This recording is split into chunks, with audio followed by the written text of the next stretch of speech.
Yeah, if you ain't know, guess what? We watching NXT No Mercy, and it's on Joe Henry, if you believe, and Ethan Page with all that ego. Trick Williams is the special ref, but he done been like he on the outside of the ring. Another ref done came in. This is what I don't. This is what I don't like. If you the special ref, you the special ref. Roll up by. Oh, okay. We got the roll up by Joe. I believe in Joe Hendry. You know what I'm saying? And I like it. It's cool. Here we go. Here we go. We get a pin. But wait, why Trick Williams stopped the second ref's hand?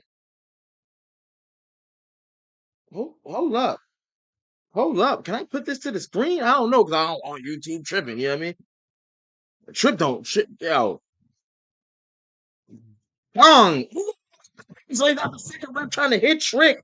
Oh, and a low blow from Ethan Page. Trick didn't see because he looking at the second ref. Come on. Oh, my bad.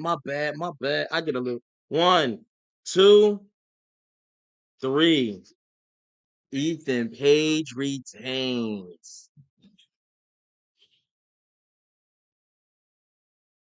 Yo, all ego. Yo, Trick counted that with the low blow.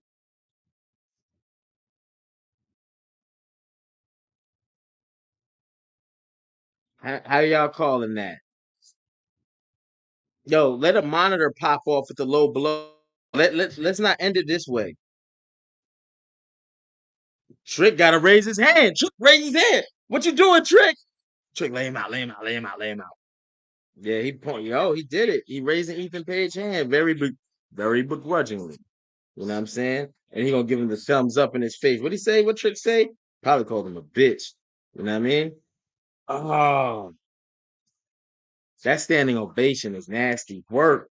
But yo, Ethan had the foot under the rope. I don't like the foot under the rope so much as on the rope, but it makes sense. The inadvertent knock into Trick Williams. Oh, standing ovation. That second ref is bullshit though. Like I don't understand why we threw a second ref with like is he mm,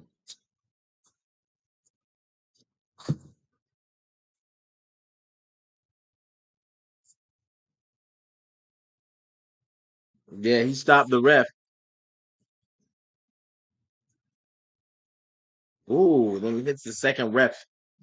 Then he kicked it with that low blow. Yo,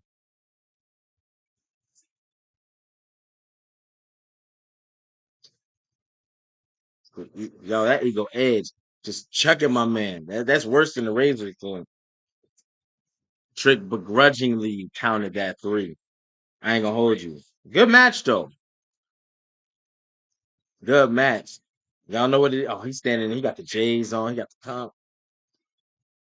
Oh, here comes Pete Dunne. Bong. You told him we ain't. Oh man, what are you about to do? He about to. Yo, you gonna put him through the table? Oh, nasty work, Trick. Yo, Pete Dunne out here doing the Lord's work, and he laughing, even laughing in the ring. And Pete Dunne just what we talking about? Oh my god, yo, Pete Dunne might be the guy to dethrone Ethan. Ethan shouldn't be all he got 32 of his joints showing.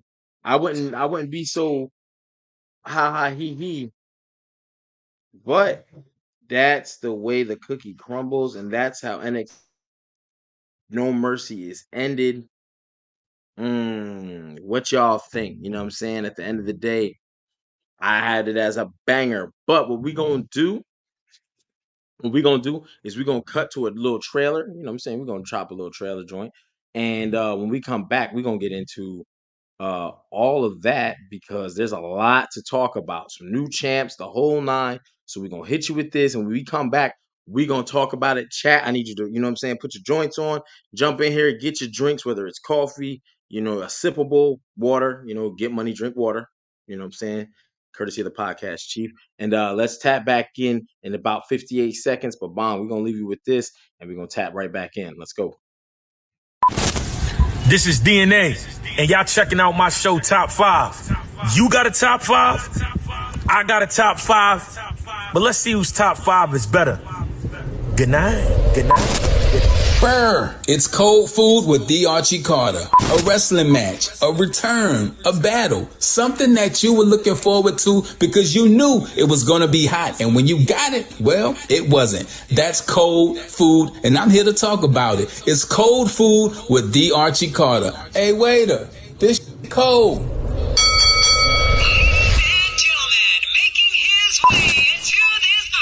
King HP, and here we're gonna look at wrestlers that couldn't get the job done. We're gonna look at it. Why didn't they win? What happened? And because it's near fall, we're gonna see if we can get them some gold. Remember, the referee's decision is final. And we are back. NXT No Mercy. I don't know how you rate it, but I'm gonna have it high. But y'all know what this is. This is the Attitude Era. I'm King HP. We'll have some other people tapping in here momentarily as they, you know what I'm saying, as they filter through, as they can't believe the events, you know what I'm saying? But we got to talk about NXT. The event started off hot and heavy. We did some predictions earlier, and I ain't gonna hold you. Before I say anything out loud, you know what I'm saying? Before I say anything out loud, got my man Gamaj in the building. Before I say anything out loud, shout outs to you, Gamaj. That's a wrong, right, right, right, right. Wrong, right, wrong, right, wrong. It ain't looking too good for King HP. I'll tell you that. How about that? You know what I'm saying? It ain't looking too good for your boy. You know what I'm saying? I was telling people I had the highest rated predictions rate. This really hurt. This really hurt. And Gamaj, what you thought of the card, man? I thought it was a pretty good card. Good. It was very heavy for the wrestling this week because we had Bash in Berlin, then we take it down to Denver, and boom, we got NXT out here putting up numbers. So the first match, Chase U with goes against Axiom and Nathan Frazier. And how you did you get a chance to peep? But I peeped. Yeah, I didn't. Not gonna lie, I did not see that one coming at all. Yo, I'm gonna tell you right now, all Attitude Era podcast predictions on this match were wrong. We're all wrong. We all thought Chase U was going to hold it down. They're gonna go on a run, and guess what? WWE Axiom and Frazier was like, "Nah, bro, those are our belts, bro. Let's get them back." Now, prediction show, we talked about a heel turn. That was a heel turn. My man, what's his name? Ridge Holland, I think. Rich Holland taking out Andre Chase. Something nasty, something vicious. Yeah, Like he was, yo, my man came from 55th Street. You know what I'm saying? And he was just, he tried to put him through the table. Table didn't want to go. He went later, but they didn't want to go at first. You know what I'm yeah. saying? And what's this mean for Chase U, bro? I don't know. Like, I really don't. Like Yo, when I my tell man you looked to the this threw heavens me for off. God, like, no, you ain't telling me about this. This wasn't written in red. I don't know. Yeah, this wasn't part of the plan, man. Yo, shout out to you over the ropes. We see you. You know what I'm saying? Definitely to let us know what you thought of the event NXT No Mercy. They've definitely I really like NXT, man. If you really, I didn't see this heel turn coming on Chase U side of the fence. So for Chase you had Andre Chase leaving out of here in an ambulance. We ain't talking main roster right now. They got some business to tend to. They got some Yeah. people to get well because my man went out here on a stretcher. And my man Rich was like, they tried to talk to him. He had that arrogance, like I what? I'm talking to you? Fuck is you? You know what I mean? I love it. I love it. I thought it was great, bro. Yeah. How I would mean, you rate that match though? I think it was a good match. I don't know what I give it as a rating, but it was a good match. I'm with you too. And over the ropes, yo, there was one guy, man, that actually picked Joe Hendry, bro. And you're looking at him. I told you my picks was not good, man. I was picking from the heart, and that might not have been. I should have picked from the head. You know what I'm saying? And top, pause, all that, whatever. But yeah, my picks wasn't looking too good. You know what I'm saying? It wasn't looking too good. But Yeah. When we get to that match later, I'm gonna explain why I didn't have Joe. I still believe he can make it to that point, but I'm gonna explain why later. Why I didn't pick him though. okay, hey, please do, cause I ain't gonna hold you, bro. I'm a little upset. I was really believing in Joe Hendry, bro, and I was singing the song. You should have seen me before I went live. I was making a complete fool. I was singing the song in my don't go live voice. Like, don't ever use that voice in public. That voice. So then we get Wesley. Wesley and Zachary Wentz. Now, earlier in the predictions, we was talking about this might be the match that tears the house down. Did it? And we talked about aerial specialists, fires, and all that stuff. Did this meet your? Did it meet? Did it meet the need? Did it fill the need? Did it meet your criteria for, like, you know what I'm saying? I think so. I love this match. Mm. Everything about this match. There were some oohs, ahs. You know what I like too? This is not an NXT crowd, right? Yeah. NXT takes place in Orlando week after week after week after week after week, and they seldomly really get a chance to get out. This is in Denver. This is a Denver crowd. You saw it. The arena was a little bigger, more filled out, and they were chanting, Yeah. "Holy shit! Holy shit!" You Were know what I they mean? packed? So Because they were pretty NXT, packed in there. yeah, tell me about it. Yeah, man. It was looking good. I think it's time for take NXT on the road more so. I'm not gonna say all the time because you should. I like the home base in Orlando. You know what you're gonna get, but more road shows would be Yeah, I think their fire. PLE should be on the road. Not in Orlando. No, because Orlando, that could be their day-to-day regular showing, but for the PLEs, put them on the road. Because they've shown each time they, if not sell out, damn near sell out. Are you gargling? No, You get the gargle mic. Try it again. Say something. Say hello, audience. You don't have to say hello, audience, but just say, you know what I'm saying? Because it might be on my end. test, test. You still hear it? Yeah, it's like, it's like, uh, That's it's weird. like your voice is purring. What the heck? It's mad funny, but on the flip, Wesley did not disappoint, but Wesley did not get a dub. So now you got TNA star getting it. Matter of fact, come on, I give you credit. You said this in the pre-show predictions. If anybody from TNA is going to get a win tonight, you felt it would be Zachary Wentz. You were correct. Yeah, So, what my man's name? Trey Miguel? He had to help him out, though. He had to help him out, and that table helped him. That table got super kicked. That table was like, that was the worst. It wasn't even a box. The table just gave up, bro. That app, that table was like, fuck this. I'm out. When he super yeah, kicked him up against the joint, and I guess he was gonna try to get onto the table, but the table just fell apart in slow motion, piece by piece by piece, and that didn't stop the show. It did. Wesley didn't let that be like, oh shit, that's fucking up the spot. What we're gonna do now?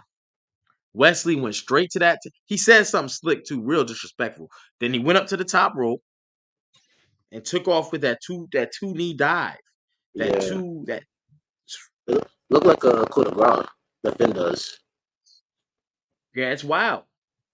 It's a wild. I like the move, dangerous move, very skilled move. But again, Wesley has now when I think of Wesley, I'm gonna use that term aerial specialist. You know what I mean? And it's a few, oh, he's a high flight. Nah, he's more of an aerial specialist, bro. If he gets flight, if he takes flight, there's not gonna be much you can do to beat him because his moveset is very fluent. And he, you know what I'm saying? Him, so Ruka, there's a few of them that I really start to consider who these aerial specialists, Javion Evans, and but Wesley, even in his loss, he definitely showed out and showed he was about to get ruthless too with the chair. He was. Yeah, shout outs to my man Zachary Wentz gets the win though. Trey Miguel comes out and they start. I mean, I'm not gonna say I didn't like it, but it was like, like why don't you hit him? But I guess that would have got him disqualified. His boy, just you know what I mean. But it was like I wanted to see some action, interaction there, and we didn't get it. You know what I mean. But we did get a great match. Was that the best match of the night? For me personally, for what I wanted in a match I was expecting, it's debatable, but I wouldn't say that was my match of the night. Okay, so you got that. Okay, I'm with you on that. I'm with you on that. I mess with that. Now, Yo, I don't think the rivalry is over though between them. I don't know if I want to keep seeing them come back to NXT. I mean, I do. Don't get me wrong. But if it's Well, with Wesley taking that L, it's easier for them to just go back and be like, look, we just beat them. We proved our point. yeah. You know what I mean? Like now it's like Wesley has to go to TNA to get some get back. You know what I'm saying? Like, why come back to NXT? You just proved it on the card. You just beat this man. One, Well, two, three, middle of the ring. after the match, they had called out the tag champions for a title shot. I don't know if that's been official yet, but they did put the challenge out there. So if they end up getting that number one contender spot, I can see Wesley interfering to further the feud. I would like to see it because the Rascals MSK goes they take flight and their matches are very entertaining.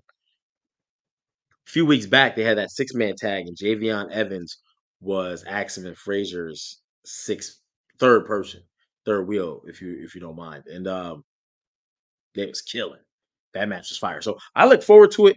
A lot more that we could do with that. I would like to see Wesley go over to TNA and potentially sneak a victory over there. And then they're 1-1, each one on each other's show. I don't know how Trey Miguel, his mic sounds crazy. Okay, yeah. Yeah, you do got the. Let me try something. Yo, if he goes onto some Star Trek Final Frontier joint, y'all, where all of a sudden, like, you see he's bald, but if his skin starts like flapping back, you know what I'm saying? It's gonna be crazy. I'ma laugh. I'ma spit my drink all over my computer. My whole layout, the light gonna go out, but I'ma laugh my ass off. Y'all laugh with Better me. or worse? Mike, I think you better. I think you better. Hold up, Kobe. What you think? I think he sounds appropriate. Am I better or worse? I'm gonna need to know. Yeah. I think you good. I think you good. You ain't got the. You know what I mean? You ain't got Okay. the cats purring in the back of your joint. Way better. Bong, there you All is. right. You in the building, baby. I don't know what you did, bro, but whatever you did, you are a mic technician. You are a mic tech. Thank you, Kobe. You know what I'm saying? Appreciate that. You know what I mean? Whatever you did, made him do it, and that was done. Let it be. Um, then we get over. I think I got my matches in mixed up order. I don't remember if it was Kalani Jordan and Wendy Chu, or was it Oba Femi and Tony D'Angelo It was next? it was Kelani next. It was Oba was Kalani. after that. Okay, I wrote him in backwards order, but I was like, what the fuck? So we get my picks was all. That's why I'm looking at my picks. I need to look at the notes. The notes with quotes. I'm going the wrong way. That's okay. You know, we all mixed up today, bro. My picks was fucked up, bro. It sounded like he kickstarting the dirt. You good now? He even said you're might good now, Yo. bro. Damn. Yeah. I was like, I kickstarted a dirt bike. Damn, it was that bad? Yeah, bro. It was like, like you see when little kids talk in front of a fan. Oh, like some You had auto that, tune type joint. yeah. But your auto tune was like, I don't. Yeah, kickstarting the dirt bike is wild as fuck. That's hilarious. Obafemi taking on. No, I'm sorry, Kalani Jordan, Wendy Chu. I'm mad. I wanted to see Wendy Chu take the title and go off into Halloween Havoc in the weeks leading through Bad Blood into Halloween Havoc and that whole Halloween thing. But NXT has other plans. Because guess who took the win? Kalani Jordan. How you look at this? Yo, Kalani Jordan, I like the pacing of the match. Because again, Wendy Chu's style to me is very aggressive since she's been like the sleepyhead. You know what I mean? The sleepy anime kind of character. The My Hero Academia, but on the villain side joint. Hold up. Give me 1 second. My relative is bugging out. Hold on 1 second for What me. happened? You barbecuing hot dogs? In the No, microwave? they like walling. Hold on a minute. I got you. All right, when he come back with them hot dogs, y'all, they did not go on the grill. That was warmed, microwavable hot dogs. So we're gonna pray for him. My man's literally sounding like Chewbacca. Yo, Instagram killed him till we see you, Polo. You know what I'm saying? But yeah, I thought Wendy would have did this. These are two of my favorites in NXT, and RG always says that too. That I had a hard time picking. I was actually mad they matched them up, but very happy for the styles of them. And I thought the match pacing was good. I also like um when Kalani kicks out, it's when she got put to sleep, but she wasn't put to sleep. She didn't go all the way down. They did, the hand joint. Um, the hand didn't go all the way down. I kind of was hoping that I thought that was it. But the resilience of Kalani, she looks good. She looks very fluent. I actually have a question because I almost want to know who's going to lose their title first. Will it be Kalani Jordan losing the women's North American title or Oba Femi? You know what I'm saying? My But bad. and that might have been a split. You got them hot dogs? Yeah, everything good now. Bet he about to eat them. Y'all, his stomach gonna bubble tomorrow. He ate microwave hot dog. He ate microwave Franks, bro. That's nasty work. That's what you got Yeah. for real in the bag?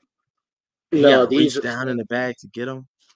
Oh no, these are slushies right now. Oh, all right. I don't know where I got barbecue hot dogs that you made in the microwave from. I don't know, but shouts out to you, Oh, yeah, Kalani Jordan and Wendy Chu. How you see the match, and then we get the end. We get a little rivalry. Tatum Paxley came and got her one back. I You did like know, that. I from did Wendy. like that ending though. You like the end? I didn't. Well, that's because Wendy was my pick. But as far as the end, like you say, yeah, I did enjoy it. Wendy Chu got put to sleep by Tatum Paxley. She came out after the match. I I Well, almost wish she would have came out during the match. You know what I mean? So it wouldn't have been such a clean win. But at the end of the day, Kalani Jordan got the win. So it was a good match. I can't be mad at it. Kalani will lose before Oba. It looks like bias days are coming to an end with Knock on the NXT title. I agree with you that I think Kalani will lose her title before Oba. If Oba loses, not going to get beat clean. I can see Kalani getting beat clean before I can see yeah, Oba Femi getting beat clean. Yeah, unless you Do you let feel this? somebody that's like in terms of monster level similar to him, it's going to be hard for me to picture him losing clean to anyone in that roster. Maybe I don't even want this match to happen now, but my ideal match for NXT, like a dream NXT match, it's him and Trick Williams if they would ever go for the Yeah, NXT belt. I agree with you. I think that would be good. I think and the reason because Obafemi had a match tonight too. You know what I'm saying? And he had to take on Tony D'Angelo and the family. You know what I mean? I thought that match was good, high impact. Um, no surprises there. No surprises. I thought the match was just solid. I didn't feel like anything was super over the top. I think Tony was the first person to kick out of all the special, wasn't he? Yeah, he was. I thought, at least I think he is. And it. Thank you for not letting Tony D'Angelo look weak after coming off a long Heritage Cup run. You Yeah, know what I'm saying? Because that was my sometimes only it's easy. concern. Yeah, it's easy to do. Oh, Obafemi, we're not gonna make it a squash, but no, man, he's doing something. He lost, but yo, he looked good. He looked good. He looked strong. He looked like he could go get that Heritage Cup back. My man got a slushy with hot dog water. That's crazy. Is he didn't deny it, so it's got to be true. There it is. Boom. Hot dog water Oh slushies. nah, My man got the Labor Day special. But um, with Obafemi, I think you might book yourself into a corner if you're going to keep him on NXT too much longer because he's going to run through your roster. 6'6", 300. He looks every bit the part. His promo fits him every bit. That M'Baku type presence. I run NXT. I'm not if it's Gunther, right? Then it's not Oba Femi. It's Uba Femi. Uba Femi. Femi. You know what I mean? Like you got to say it with the whole Wakandan joint. Like he he's earned that. it's funny Very you say M'Baku. Gunther. It's funny you say Gunther because I could see him and Gunther having a match. I would like to see that. Yo, Gunther's wrestling ability separates him from a lot of people. And that's what makes him very dangerous. Obafemi has a strength, like raw power dominance to him, an aura. He has an aura. Main roster, we'll see how far, because almost ain't never have no aura. He was just a bigger guy. But Oba, I've come to dominate the main roster. And whoever gets in his way, squash him. Yeah, Squash him. Don't put him up against. Don't put him in there with Bronson. We send him to SmackDown because Raw's got a lot of bigger, more brolic individuals. Where you got Bronson Reed, you have Braun Strowman, you have Braun Breaker, who's supposed to be freakishly athletic, running to the ropes and shifts the ring. You know, did I say Bronson Reed already? Who else is over on Raw? Just those three alone, though. Oh shit! Hold up, Drew McIntyre. Where Drew McIntyre is not like a monster, but when you see him in the ring against these other people, he looks physically imposing too. And yeah. anybody like Cody Rhodes or Seth Rollins or anybody else, if you're under 240, he's gonna look physically imposing on you. If you're over 300, because the way his body is cut and he like this, he ain't gonna look small. You see what I'm saying? Like he's packed, like he's been in the gym. He was born in the gym. He'll die in the gym. Um, yeah. And then you got like Damian Priest, who doesn't have that muscle mass, but he has that what's that choke slam he does? South of Heaven, right? South of Yes. Heaven, whatever. Yo, the height he be catching the motherfuckers on that with makes him look ugh. And he be having that Spanish, he's like the Hispanic monster a little bit. You know what I mean? Because it's like they're supposed to be a gothic kind of group, and that kind of doesn't work. But he still has like a gothic twang to him a little bit. And his height makes him imposing. You know what I mean? So Raw is not the proper place. You're a champion on SmackDown, and then you got Roman, I mean not Roman. Randy just went over there. He's 285, 290. Nah, Well, bro.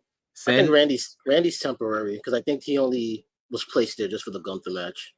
If you come back to SmackDown, you just lost to the world champ over there. You can't challenge the world champ over here because you just look bad. So He what? could he You gonna could go back? he could if he turns heel. It just it sizzles a little bit. Like it could have been. I called the same match during Oba match. I called the same match during Oba match. Polo, you said what? Corbin end of the day was kicked out. It's never been the same. Yeah, so I'm gonna get back to that Polo about the finishers and the constant kickouts. But with Oba, SmackDown, if Randy comes back, Oba fits nicely over there because there's not as many bigger guys. Pause. Cody's about 6'4", 220. Nothing crazy. Maybe 6'3". I don't know. That he's not physically imposing on anyone he's ever been in the ring. If No. if you look at all of his challengers, none of them have been physically imposing. None of them. No monsters. None. If I put him in there with Braun Strowman, if I put him in there with Bronson Reed, if I put him in there with Drew McIntyre, if I put him in there, like just those 3 challenges, every match Cody looks like he physically looks like he could lose the belt. Whether he does or he doesn't remains to be seen. Even when he was in there with Roman Reigns, when him and Seth Rollins were up against Roman and The Rock, they look dramatically smaller. Like y'all Yeah. better be hella skilled to beat these motherfuckers. Because they look like they just came out the gym. They look like they ate 245-pound plates, and they look like they about to fuck y'all up. Especially The Rock. Look like Yeah. he motherfuckers. Sometimes I don't even call him The Rock. I call him Hobbs because the motherfucker looked like he ran out the back of one of them fucking planes and jumped onto a fucking car because you know that's how they work in Fast and the Furious. And then he just came to the arena with fucking Dom Toretto, and he came to beat some like I wouldn't fuck with The Rock. You know what I mean? But if Randy takes the belt off Cody, no argument. I think a lot of people feel that way, but I just feel like you got to wait a little bit now because taking that L to Gunther and putting Gunther over, and then you come and beat up Cody makes it look a real. It begs a lot of questions. Cody beat Roman, but Cody couldn't beat Randy. Randy couldn't beat Gunther. Where does that? You know what I'm saying? It makes this. It's like It's like a weird triangle effect. a weird triangle. Like Frazier beat Ali for the first time, but then he gets wiped the floor wiped with him with George Foreman, but then Ali goes and beats Foreman. So when you had those that first triangle effect, who could be who? I don't know. You know what I'm saying? Because but we found out life played out, and we figured that out.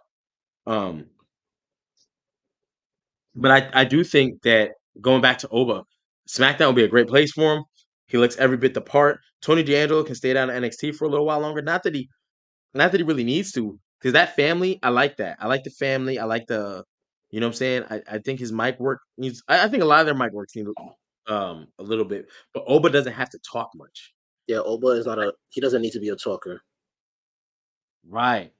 Ghost, what up? Oba versus Omos, you could do that and just put Oba Omer. Put Oba put get Oba out, you know what I'm saying? Put him in the next stratosphere. I mean, Omos ain't gonna put anybody in the next stratosphere, but it's another monster beat. If they even have him on the roster still, I don't know where he's at. But I think SmackDown's a better place for him. And with LA Knight over there as your champion doing open challenges, it'd be wild as fuck to see Oba Femi walk out. Oh, I almost clicked my man's. He almost came in. I thought he was popping in. You know what I'm saying? We almost had a special. Well, he ain't no special guest. He's the guy. You know what I'm saying?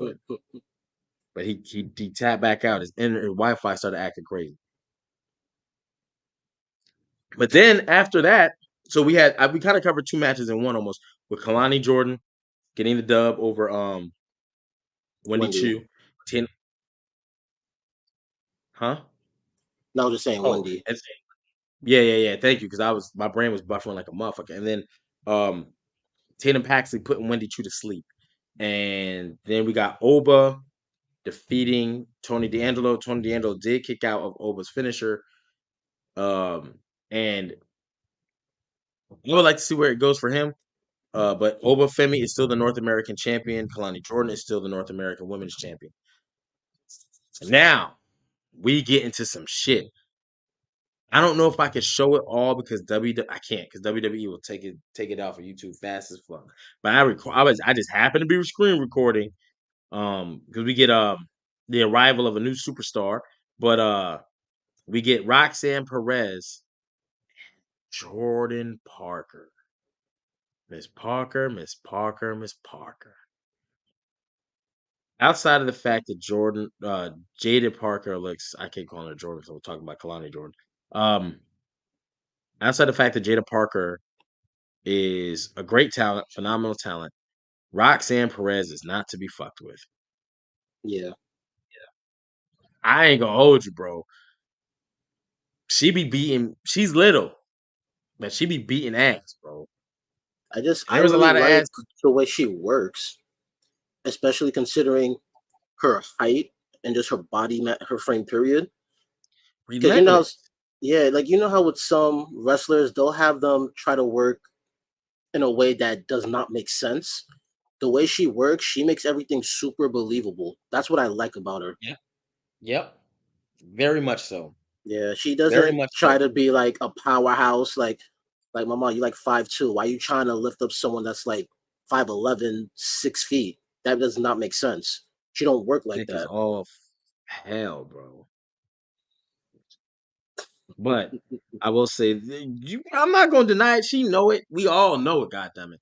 But she works well. She has a good work rate. I thought she did some great sells, but the move set that I'm just watching Roxanne, um, I'm just looking like Jesus Christ, man. Like this girl, who the fuck is beating her? But she gets the win. Um, she hit the pop rocks, which is a move everybody's doing. We do something? And Polo, you was mentioning this on Instagram about finishers.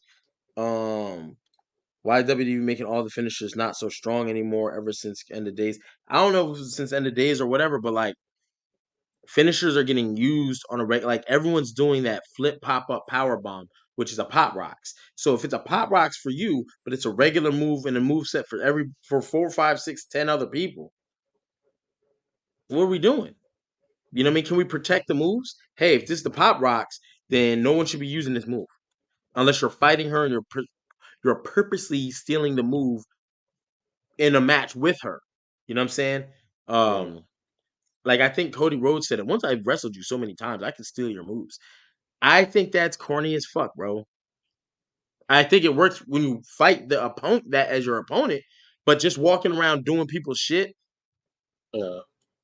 What we doing, bro? Go back. Come on, bro. We ain't. This is how It's I got to feel stop. about doing multiple moves or taking somebody's move. I'm okay with it if it's a long or a good storied rivalry to where there's build up between both superstars where there's more to gain or more to lose in each match that they have. So now it's like, okay, now I'm just at the point where I got to do whatever I got to do at this point. Right. Because this happened the first time when I did it. That ain't work. When he beat me that other time, that ain't work. You know what? Fuck it. Next match, I'm going to take your shit. Mm. That's why, like, when we had The Rock and Austin, they didn't even start doing that to each other until like a good couple of years, if I'm not mistaken. Yeah, I don't remember it being very early on. Yeah, like that rivalry had to build up. Because I remember the first time The Rock did a stunner on Austin, it was on a Raw right before Mania 17, the last Raw before Mania 17. And then Right. Austin the next on SmackDown was like, The Rock's the first person to ever do that to me. Stunning me with my own move. And them dudes been at it for like what, 4 or 5 years before that point? Yeah. Yeah. I think So WWE got to get a handle on that because it makes matches like, all right, man, we just gonna kick. Like I think with SummerSlam, Sami Zayn hit Braun Breaker with a haluva kick and ended the match, and it was like, what? One haluva kick? That's a haluva kick. Like, yeah, shouldn't that be what ends it? If you see a kick, like, and then I hate the fact that on PLEs that people can kick out of 5 finishers, but on Raw, it ain't happening. They ain't yeah. kicking out of 1. So it's like it gets corn. Well, the adrenaline is higher. No, man. Stop it. Stop that shit. I'm telling you now. It's not appropriate. So that's my 2 cents. Pop Rocks probably needs to be changed. It's a dope finisher, but there's too many people doing the move. Just like Axiom and Frazier and Wesley, all your high flyer pop, like all your aerials, that's in their arsenal. I like when wrestlers use opponents' finishes against them. I do in a good storyline. I have no problem with CM Punk or Drew McIntyre giving a GTS to CM Punk and then taking the bracelet back. Although I hope to not see the bracelet no more, especially when he pulled it out of his nuts and then CM Punk puts it on his wrist and kisses it. The fuck we talking about, bro? Yeah, pause on that one. That was nasty work. Yet he did it. I ain't do it. Yeah, Keep the fucking bracelet. We'll make another one.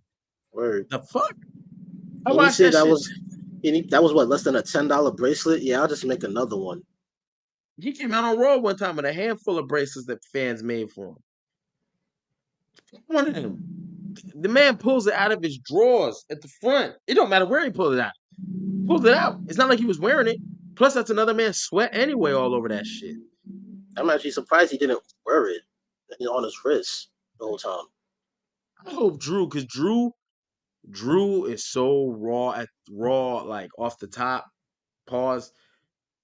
His promo game has gotten so much better. I hope he says some shit like that, like I'm glad you kissed your wife's name, but that was on the bottom of my nuts, or that was in my drawers for 3 hours prior to the match. I was sweaty as hell, CM Punk. Like, just because remember, he called out, he body shamed Sheamus like it was nothing. I loved it. He was like, it used to be banger after, now it's just burger after burger after That was burger. funny. So you know what I'm saying? So again, though, I don't mind in good rivalries, and that's back to what you say, Gamache. Rivalries Yeah, should do it, but like not if only for rivalries that have either a great story, or even if it's a rivalry that's not current at the moment, but there's a still, let's say, like on and off, there's a longevity. It works for that. But if I'm just having one match with one particular person, it's short term. I don't gotta see you doing that. if you do it, can you end the match on that note? You know what I mean? Like, Yeah, if I steal your move because you kick out of mine, I'm hitting you with your shit. Now I don't want to see unless somebody comes through the crowd and does some shit to the ref or whatever, blah blah blah blah blah XYZ. I don't want to see nobody kick the fuck up out of another finisher. Like yeah, it protect these moves. yeah. WWE used to do it all day long through the 80s and 90s. People wasn't come on, bro. Nobody had a DDT like Jake the Snake Roberts DDT. Patented with the stop and the hesitate. If they DDT'd, it was like off the cuff, boom. But Yeah. DDT and they slapped the back. Nasty work. But yeah, that was Roxanne and Jada Parker. Jada Parker had some good spots. The busting through the barricade, the pop rocks on that piece of the barricade that was still. Yeah. They was busting ass tonight. I ain't gonna hold you. Like Roxanne looked fucking phenomenal, and I mean Jada Parker did too. But I was like, damn, who the fuck gonna be her? But did we get that question answered? Because Julia has now entered the building. You know what I'm saying? And I guess that answers it as who they were talking to when she said, I'll slap the taste out your mouth. Bong. Yeah. Turns around. She was like, I heard of you. You can get it too. Blah, blah, blah, blah, blah. That's who was standing there. And she physically imposed. I mean, everyone's physically imposing on Roxanne. But she's got the resume. And New Japan's longest women strong champ. Like, she's got a resume that precedes her. You know what I mean? And that's Yeah. what's like, ooh. Now, so did Jordan Grace, though. You know what I mean? But I think this is a little bit higher level. And I'm looking forward to it. I don't know what the next WWE NXT pay-per-view is, but I think that's what they should build to. Yeah. And do you see Roxanne losing that belt? Because they were talking about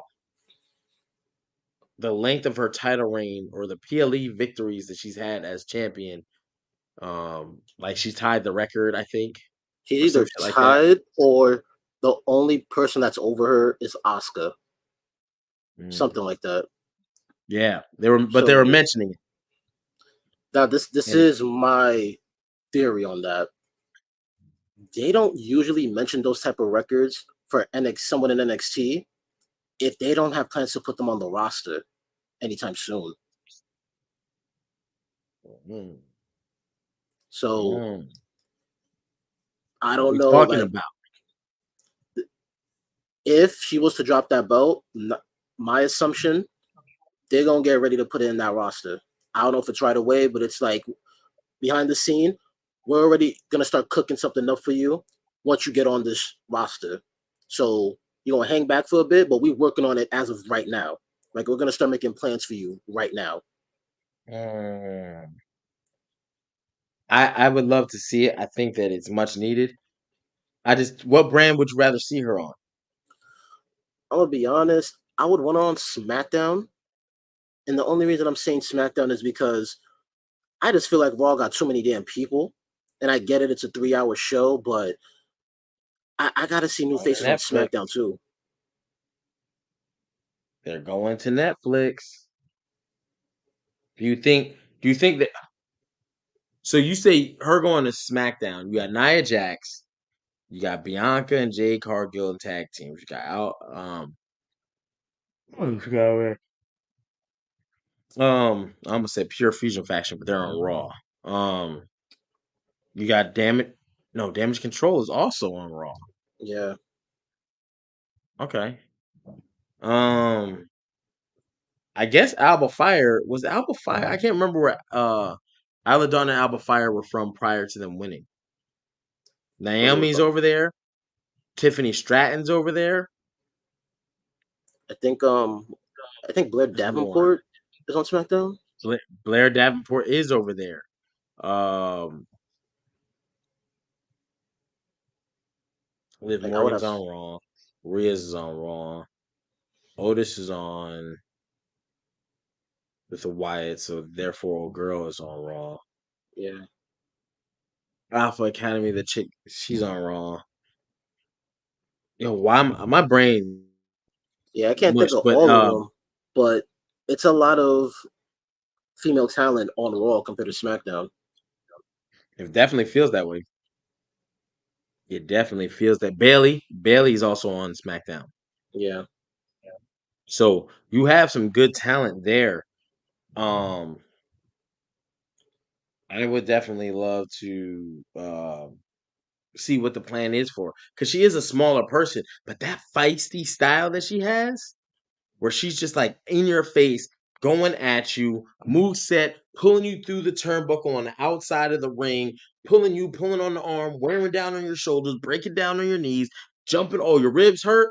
Bang, bang, put you in this pretzel and then Yeah. into the ribs. Like everything, no wasted movement, really. And she's just constantly putting pressure on you, on somebody part, wearing you down. And it's just like, God damn. Damn. Damn. Yeah, man. And everybody she's in the ring with is bigger than her. So at this point, it's nothing. Yeah. And another thing about Unless how it's she works that I like, she's not one of those. She doesn't play the heel wrestler that acts like a chicken shit trying to like run away the entire time. Those heels annoy me. Mhm. They've always annoyed me. But the ones that don't be doing that and are still with the shits, those are my favorite heels. Yeah, I do see what you're saying. Where someone's always like, "Oh no, I don't want no, not this week. We can't fight." No, she's with the Yeah. shit. Yeah. Roxanne is with the shit, and whether it was Lola Vice or Chelsea Green, I can't remember who else were her opponents, but she's looked impressive, bro. Week in, week out, PLE in, PLE out, and it's going to be very hard for anybody to top her. I don't see it. I don't see it in the cards. Yeah. But that pretty much sums up that match because once Julia comes out, they get a face to face title in the air. And that's what I'm How talking you see? about. At that point, she could have been the heel to like kind of run out the ring when she got in. She ain't do that. So he stood there, sauntered her belt up. What's up? What we doing?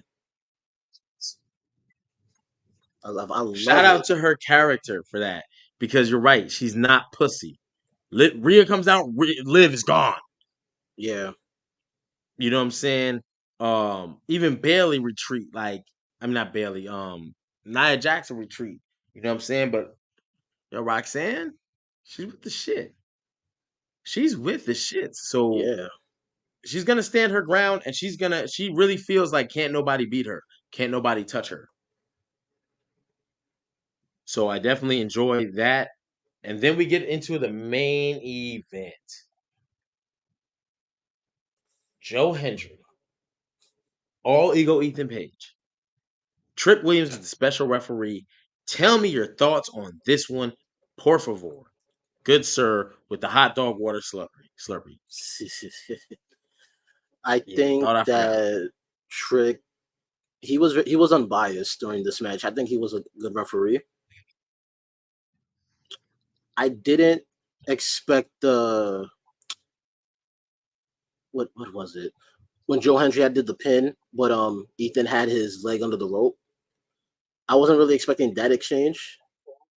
I still don't know how I felt about that. Hated it. Apart, like I'm here, like I didn't really like that spot, but I hate the foot under the rope spot, bro. I think I made a note in my notes about that. yeah, I don't know. I'm like, I rather them have their leg on the rope than under it. I always felt like that made more sense, but I don't know. That was like a pet Because you get a peeve. rope break. You get a rope break. WWE, if you can't hit the rope, hey, bro, no rope break. But if you in the ropes, it's a rope break. So it always made sense to me. Now, foot under the rope, rope break. No, it's under the rope. Mm-mm. Like Finn Balor having to put Gunther's leg on that rope at SummerSlam, and he put the yeah Yeah, yeah yeah. So I do think I think they had a great match.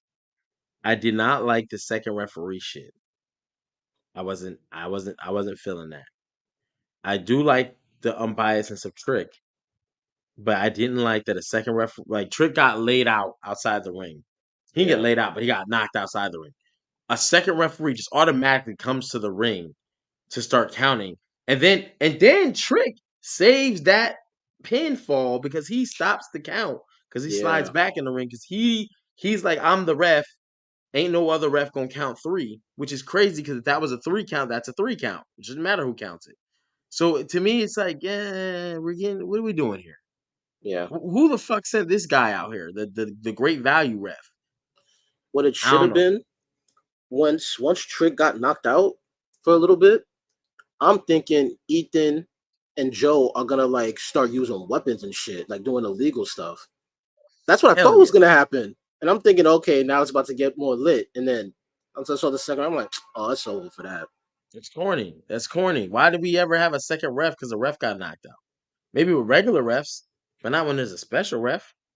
And this is something No. that them doing this always makes me ask, if you're gonna do that, then why not just have two referees in a match, one for inside and one outside to overlook what could be missed, if that's what's always gonna be done. Interesting point. I also didn't like when the refs got into it. Not the refs, but it was the ref behind Trick. Ethan Page went to confront Trick. They get into it. Ethan swings on Trick. Trick ducks. Ethan lays out the ref, the second ref. He goes falling out to the outside. Trick goes to tend and look at and make sure that that second ref is okay. While this is happening behind his back, Joe Hendry about to get a win. He about to go for the not standing ovation. I forgot what Joe Hendry's version of it's called, but whatever. You know what I'm Yeah. saying? His finisher and shit. But then All Ego kicks him in the nuts, and nobody sees it. And then he lays up. He does his finisher. Trick conveniently turns around and begrudgingly he counts the three. I mean, like, he did his Wow, he job. knocked over my. He did his job. He did his job. And all Ethan Page walks away with his championship intact. That's how we end. Oh, no. Nah. Trick Williams on the outs. Yeah. Somebody had something to say, Yep. and his name is Pete Dunne. Pete Dunne came and lays out Trick. Hey, we ain't done here. Gave Now, him that work. here's how a second referee would have made sense if Pete Dunne interfered in the middle of the match, but purposely going after Trick to like try to knock him out to force another ref in. I also think that Ethan Page hitting the ref, that ref should have called for disqualification. Trick having to argue that down. The ref decision, well, you weren't the original ref. There's a big melee. Ava might have to come out to sort this shit out. They restart from this point. During this point where they're arguing back and forth, Ethan does some dastardly shit. Pete Dunne does some dastardly shit. The second referee has to count the three because Trick is in a fight with, oh boy, Joe Hendry done got caught with some bullshit. You know what I mean? Like, I think that could have all worked out to a certain extent, better than just randomly just to bringing in a second ref. Like, Yeah. let's just start doing that from now on. Hey, man, for every 5 minutes that a match lasts, we're gonna just have another second ref run down there just to make sure things are on the up and up. What? All the times refs get knocked out, y'all don't send a second ref? Word. It's one of those pet peeves again. Like, y'all feel that way? Just have two refs. They got me, y'all. They pissed me off, bro. We gotta have to. I'm acting like I didn't already have something in a cup prior to that. However, you know what I'm saying? It's Labor Day. WWE was putting in work. Now I'm putting in my work. You know what I mean? Hey, Because after this, I still got to put in work for the podcast. I got some things I got to shoot. It's Labor Day. yeah. But how you feel about my predictions was wrong as fuck. So if you watch that prediction video, your boy was out here bad. I think I got two. I lost. Archie and Gamage had the same picks, and they both defeated me. We all got Wesley wrong. We all got Chase U wrong. So we start off the night 0-2 across the board. All three of us 0-2. Everybody picked Oba. We got that win. You two picked Kalani. That's 2. Y'all 2-2. I picked Wendy Chu. I'm 1-3. We all picked Roxanne. Y'all are now 3-2. I am 2-3. And then y'all picked Ethan Page going 4-2. I believed in fucking Joe Hendry. I said he would do what the fuck he didn't do. And that was get a TNA guy a win tonight. You know what I'm saying? And he was gonna be the guy to do it and not Zachary Wentz. Right. No, now I remember why. This was why I had predicted Ethan a win. Let's go. Talk about it. The segment that Joe had in the last NXT episode, he was backstage with Trick. He told Trick, when I win, I will give you the first title shot opportunity at the belt. Now, I want anyone to tell me, when has there ever been a segment like that and the champion actually wins? You asked that in the predictions, and I was not able to find an occurrence where that was not the case. And that's very disheartening because then it kind of gives away the pay-per-view a little bit. BLE, right? Oh shit, is that Jada Park? Who the fuck is that? I don't know, but I'm gonna screenshot that shit. Anyway, that shit hella thick. But anyway, I'm talking about some forest shit. You know how the forest be, full of trees. Yeah, I think I'm switching back over to Instagram to make sure I'm not missing too much over there. I don't think I have. Okay, Polo was last comment back. So I definitely think that No Mercy. Now let's compare it to Bash of Berlin. Which pay-per-view? This had 6 matches, Bash of Berlin had 5.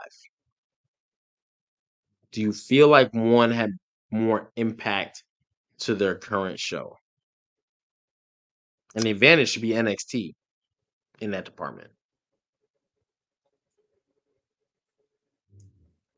So, okay.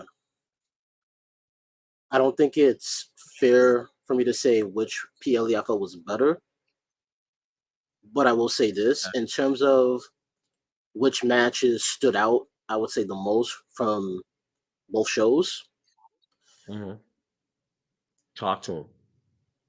I am contemplating between Ethan and Joe and Roxanne and Jada. Ethan and Joe, Roxanne and Jada. Now that's the NXT. Are those the best matches of the weekend? Is that what you're saying? If I go by best match, I think my favorite match was Roxanne and Jada. I think that was my favorite match. From the whole weekend. Oh, for NXT. If we're Oh, talking okay. Gotcha. the whole The whole weekend. weekend. Because we did have Bash of Berlin yesterday. Mm-hmm. Ooh. Even though, you know what? Even though the match was still my only critique, let me just say the match. I'll say Gunther and Orton. That might have been my match for the weekend. That was really good. Yeah, I thought Bash of Berlin was really good. Yeah, my only critique with the match was I felt like it was moving a little slow in the beginning, but they were telling a story while they were having their match. So I didn't really give it any negative points because of that. But that was a really good match. I don't know if you see that picture. Shawn Michaels posted that shit. Uh-uh.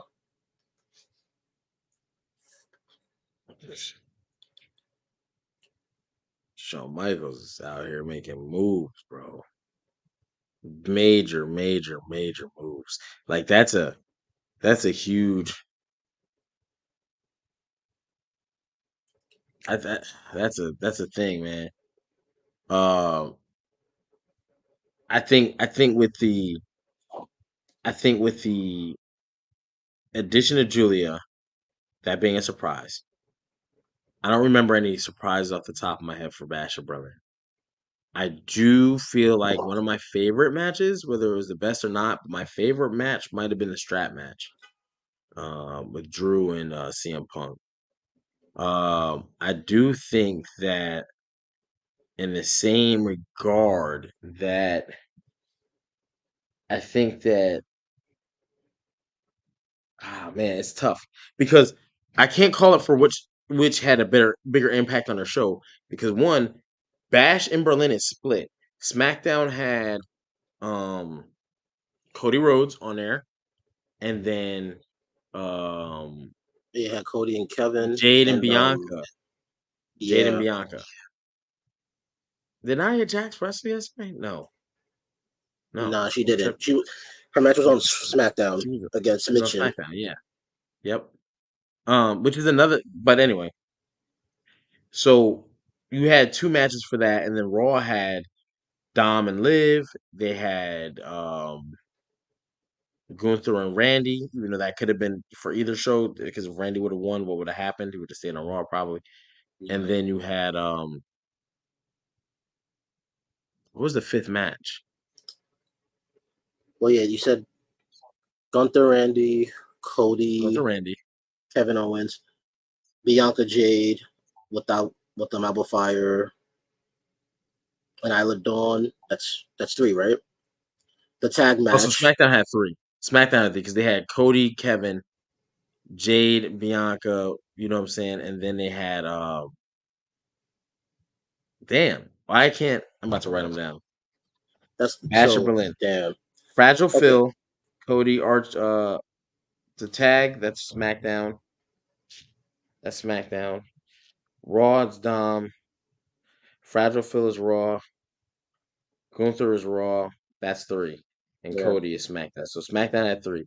So Raw was Dom and Liv, Phil and Drew, and Gunther and Randy, even though that's a 50-50 because Randy is SmackDown, but it's assumed he would have stayed on Raw had he would have won. Yeah. That's ridiculous. Yo, uh shit. Archie in the building, you know what I'm saying? bro. I can give you the matches real quick, but like, uh, Zachary Wentz won, Axiom and Frazier won, Obafemi won, Kalani Jordan won, Roxanne Perez won, and Julia has arrived, looking like she's going to challenge Roxanne next, and then Ethan Page won. So yeah, Ewing Gamage was up. Um, but yeah, I think the biggest impact of the evening, obviously, is NXT because all 6 matches belong to NXT. I do think overall action and surprises, NXT did it more. It's just because Basher Berlin has bigger names, right? Like Yeah. Cody and Kevin Owens was a good match, but I don't think it was better than. I don't think if Cody versus Kevin Owens is on this NXT card tonight, it's mid. It's in the middle somewhere. Like all the matches are good, all of them are good, but it doesn't do anything to stand out and be like, yo, that's that shit. Like the strap match for me did it. Randy Gunther kind of did it. Well, the other advantage Berlin had, and this is no shade to Denver, but Berlin was a better crowd. Oh yeah. Oh yeah. That's Good another advantage talent. they got. Yeah. All these overseas crowds, I mean, they do the soccer thing. They got the chance. They're, soccer is very long. So they are up on their feet and they're, whoa, oh, oh, and they got the chance and they're going and they're going. They got the hand. So this is nothing new for them. For us, like I've read before where it was like Clash at the Castle and I forgot what the other one was, but people felt like the crowds are doing too much or they're taking away from the matches. And for that, I got to tell them like, oh, American crowds suck, bro. That's just reality. American crowds suck compared to these overseas crowds. Period. I think they can be a little bit too much sometimes, but we don't maintain energy like that. Us, yo, we be on that little American crowds are on that little shop of horror. Feed me, see more, and that's it. Give me more, and we'll chant. Give me less, and we'll chant with booze. And if it's a southern crowd like WCW, they'll litter the ring with shit. But they're not they're not so engaged like these overseas crowds. They are like the third person in the match almost. Yeah. And that can it adds. When it's good, it adds. So but I thought NXT did it So, pound for pound. in terms of international crowds this year, do you think Berlin was better than France? France was the other one. If I want to count AEW in London as well, I'm just thinking AEW, all overseas crowds trump the American crowds. The only crowd that could be comparable is WrestleMania 40. It's the only one. And if you do WrestleMania, if WrestleMania 40 would have been overseas night 2, what? They'd They have would have blew the lost their roof mind. off that motherfucker. They'd have blew when John Cena's music hit, what the Shield, Sierra, Hotel, India, Echo, Lima, Delta, the Shield. Like when that shit would have hit, Roman done clock this motherfucker, bro. Oh shit! It would have been over. That crowd. Oh my god! They'd have been singing Cody's. They'd have still been singing Cody's theme song. Yeah. It'd have been so off the chain. So I can't compare the American crowd to them. I don't think it's comparable. I think it's Mhm. night and day. Um, People in America just aren't used to it because they're like, we like what we like the way we like it, and if you do something different, then fuck you. Damn, play. But you go watch any of them World Cup games, you know what's up. Right. I'm at the wrestling show. I just came back. I told you that Roxy gonna lose today. Yo, Laurel, I see you in the chat. You was right. I know I wasn't gonna say nothing, but you did. But be right back. No problem. We'll see. We might still be here, but yo, it's crazy. I think what's the next overseas pay per view? Because they just Oh, signed some big ones for the states. Vegas is WrestleMania. They signed some for the states, so I don't even know if they got another one. Are you googling it? My man is on the bat detective. That hot dog water got his brain going. I'm telling you that, yo, get on that hot dog water. When you get them pack of Franks, and you dip them in at the end, and then you chuck that water. Don't throw that shit away. Put that shit on your plants. Put it on your aloe veras. Put it on your meniscus plants, and then you know what I'm saying. All that shit will grow, and then whatever's left at the end, put a little bit in your tea. Put a tea bag in it. You know what I mean?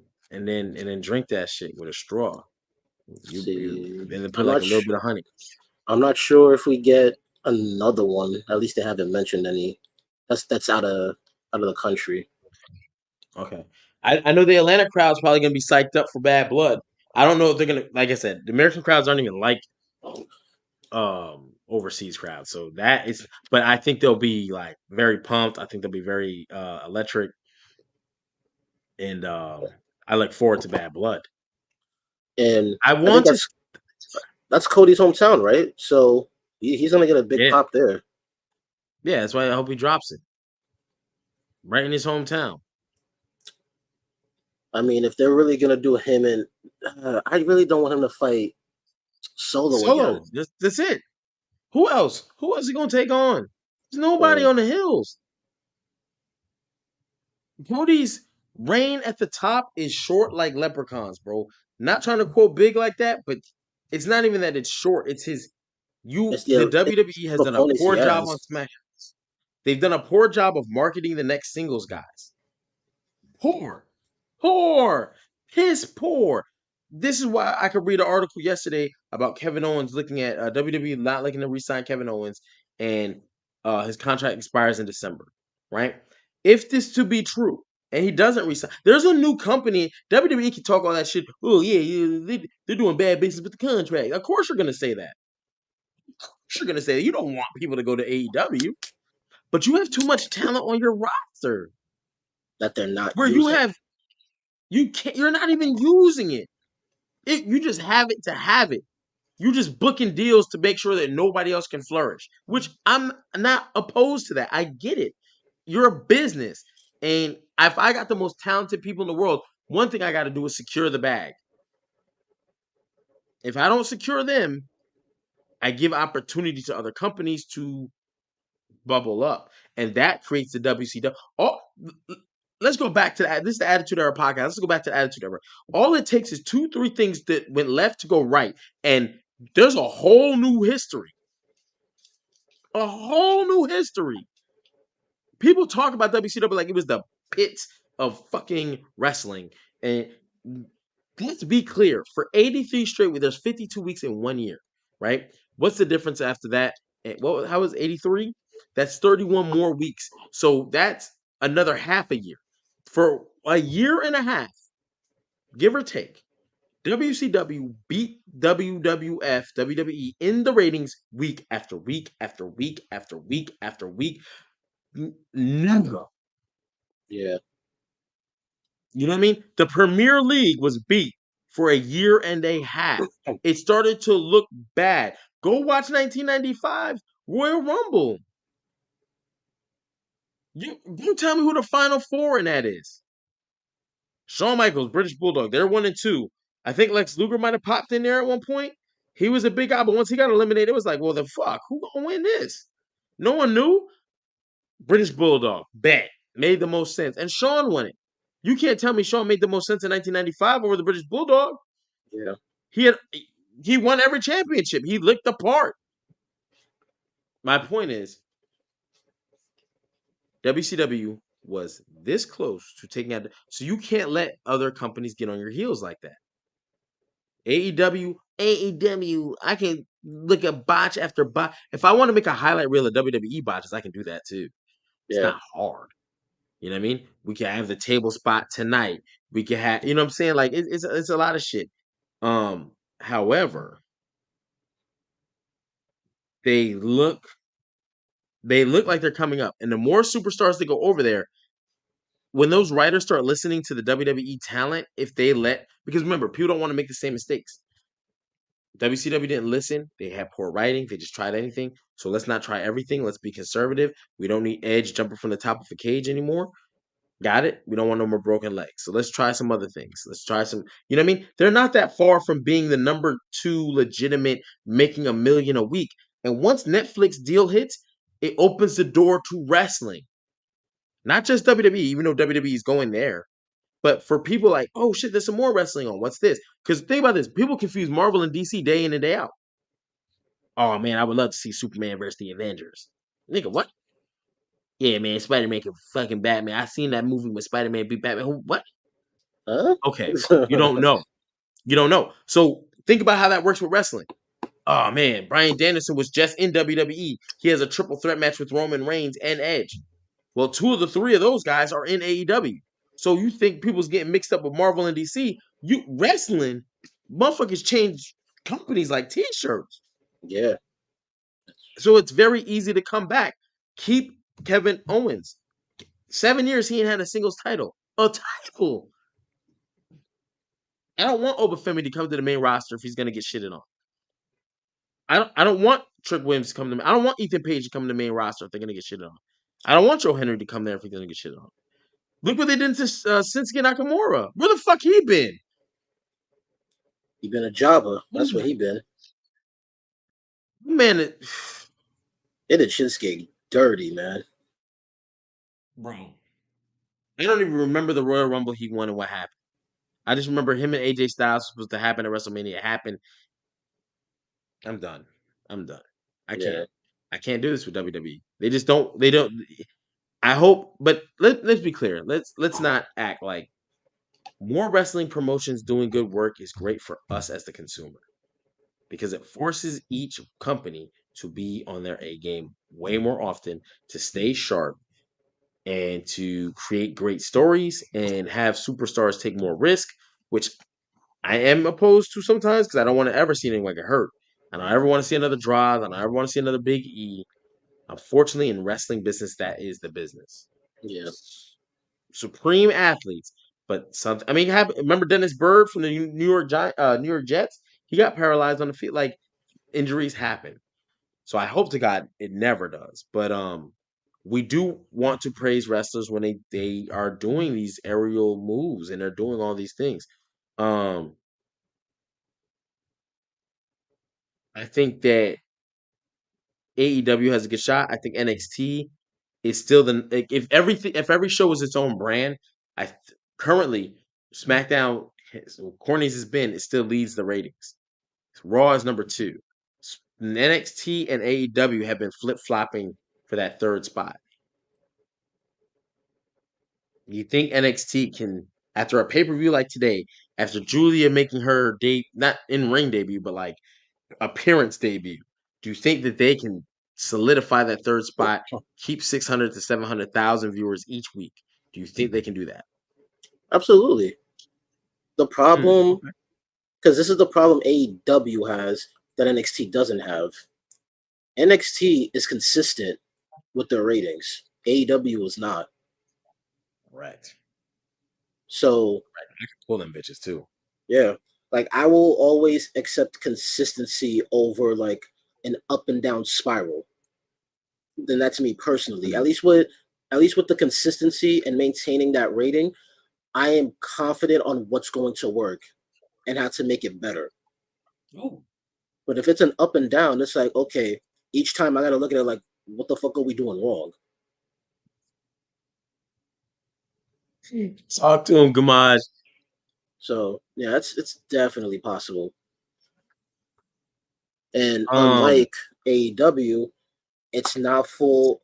Respectfully, it ain't full with a bunch of children acting high school behind the scenes.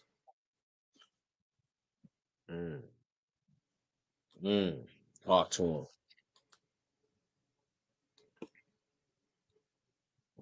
I got all my cups, ladies and gentlemen. So, shout out to y'all on Twitter. Shout out to y'all on Instagram. Shout out to y'all on YouTube, whichever platform you may watch us on. Give us your thoughts on NXT. I do have other questions. Would you like to see an NXT match on one of these WWE PLEs, like the main roster PLE, like Bad Blood, or at least one of the 4 major PLEs, which is WrestleMania, SummerSlam, Royal Rumble, and Survivor Series? One of those. Would you like to see an NXT championship match, women's or men's, don't matter. Especially the women's, they kill. Both sides kill, bro. I ain't gonna hold you. I don't want to hear about women's or men's or that. Never. Jada Parker, Roxanne tore the house down, and Roxanne Lil Vice tore the house down. Roxanne Chelsea Green tore the house down. Kalani Jordan Wendy Chu tore the house down. Kalani Jordan Soul Ruka tore the house down.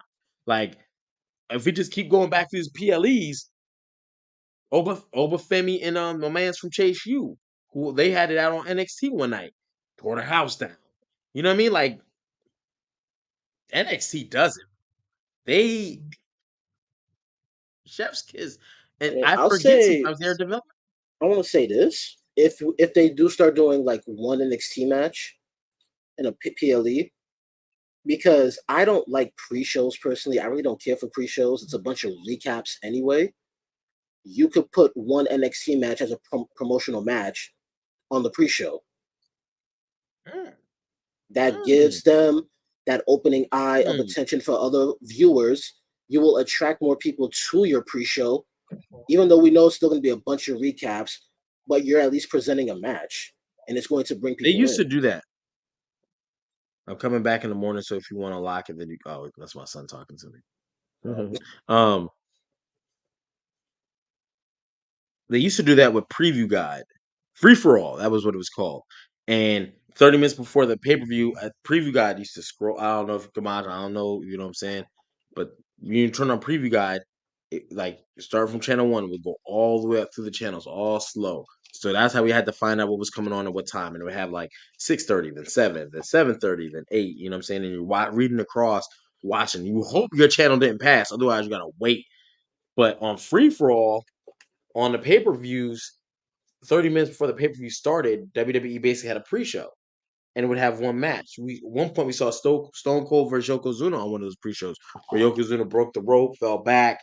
Stone Cold got the pin. This is when Stone Cold was still becoming into the Stone Cold character. He was still new to it. He had just left Yeah, the ringmaster character. Um, but yeah, it's shout out. That would be fire. I think that'd be great because I feel like WWE main rosters do a poor job of promoting NXT. They do it because you have people coming up all the time that aren't call ups. They just pop up and have Machine. She just battled fucking Dijak for the world title. yeah, Pete Dunne just had a banger with Sheamus.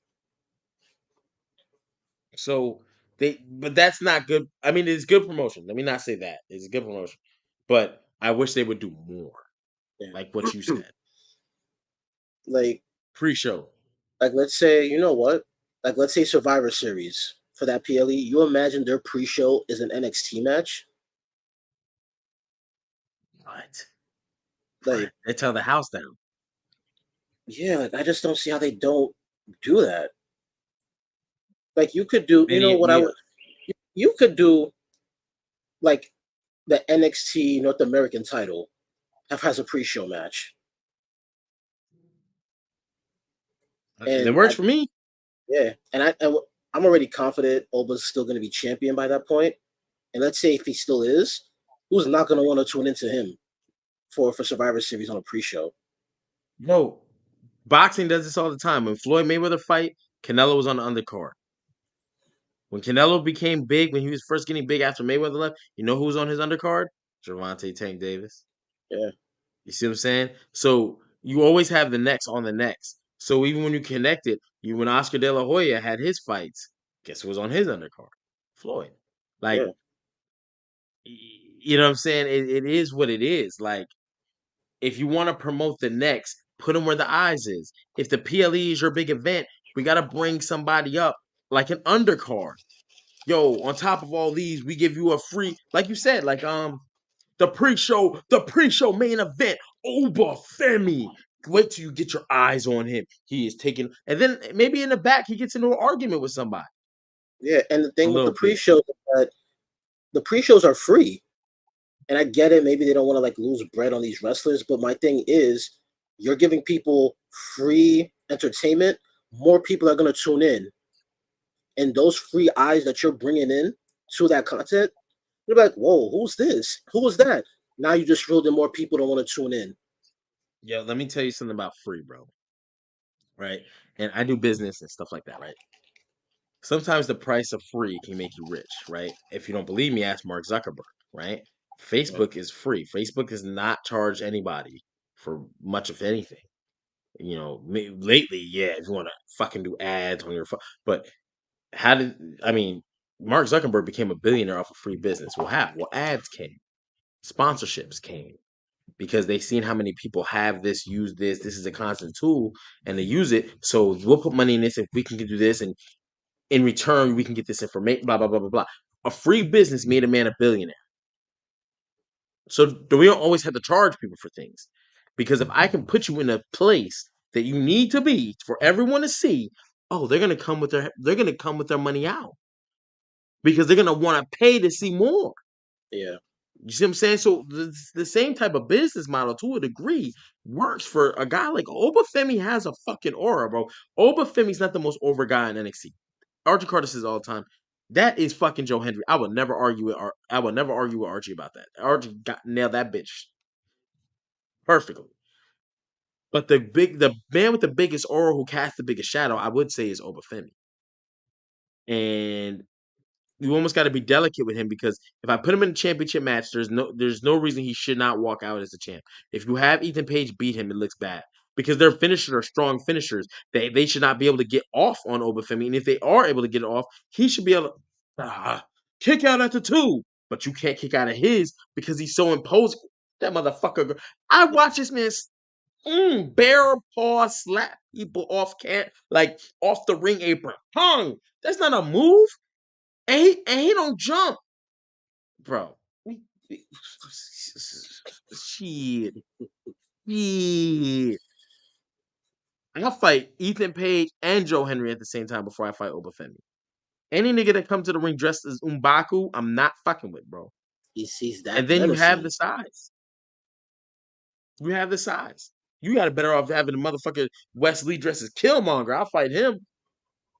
And he's mad ripped, but I'm not fighting him. They said what was Brock Lesnar's finisher? F5. The F5, right? They was like, what did they call it? They said, yo, Brock Lesnar used to hit people with an F5. They said Obafemi hit the first F720.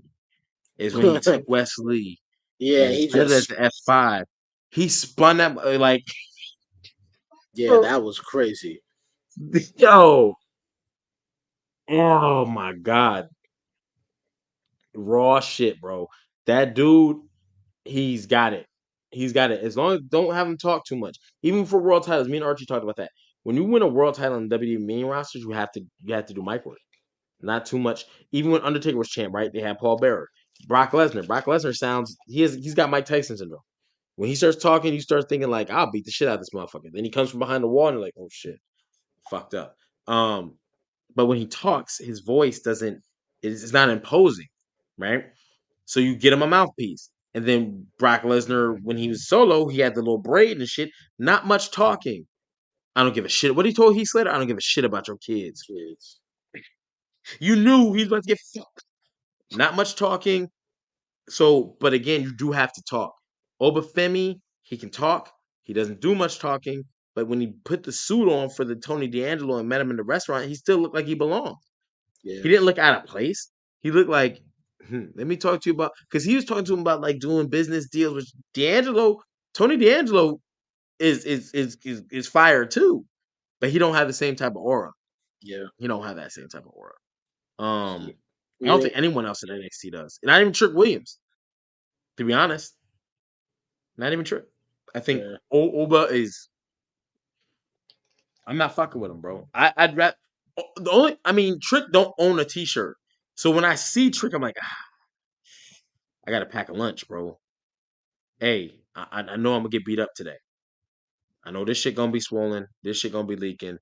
2 or 3 of these might not come back with me. I probably be able, you know what I mean? That's probably for sure. And all this, I'm gonna have some like I already have the pink spots on my lip. When I was a kid, they used to have medium rare lips, bro. I used to want to fuck niggas up, bro. Like straight up. Like that was like you don't ever tell no nigga that you look like you came off the grill, fresh off the grill. Medium rare lips. That's a joke. Get killed, crush niggas with that one. That's a freebie. But Trick has an aura. Ethan Page has an aura too. I don't like his, but he's a heel, so I'm not supposed Yeah, to. And Joe Hendry, of course. yeah. The thing with Oba's aura, his aura is menacing. Nobody else has a menacing aura. I don't know if Oba's face or heel. I never You stopped know, to I discuss. wanted that was gonna be my question for you. Like, is he face or heel, or is he like anti? I don't know. He's not anti-establishment. He just tells you I'm dominating. People cheer, but he's not. He doesn't do any of the babyface shit. I don't. I've never really tried to categorize him. Yeah, I just looked at him as, yo, don't nobody fuck with this dude. That's it. I don't even think about if he's face or heel. No one gives a fuck. No one gives a fuck, and that's how you know you got that aura. You got that go. That motherfucker is shown up. Mm. Who's the master? Yo, my man is shown up. He got that glow. He got that glow. You feel the I'm about to watch Last Dragon tonight. That shit popping. I don't give a fuck. Bruce Leroy, you catch bullets in your teeth. Unfortunately, Tony D'Angelo did not catch that shit in his teeth. Pause. See, He I guess my last question in regards to Oba, if you were to give him a manager or someone to be like his speaker, who would you give him? That's a good question. The easy question for him to win is Paul Heyman. Easy.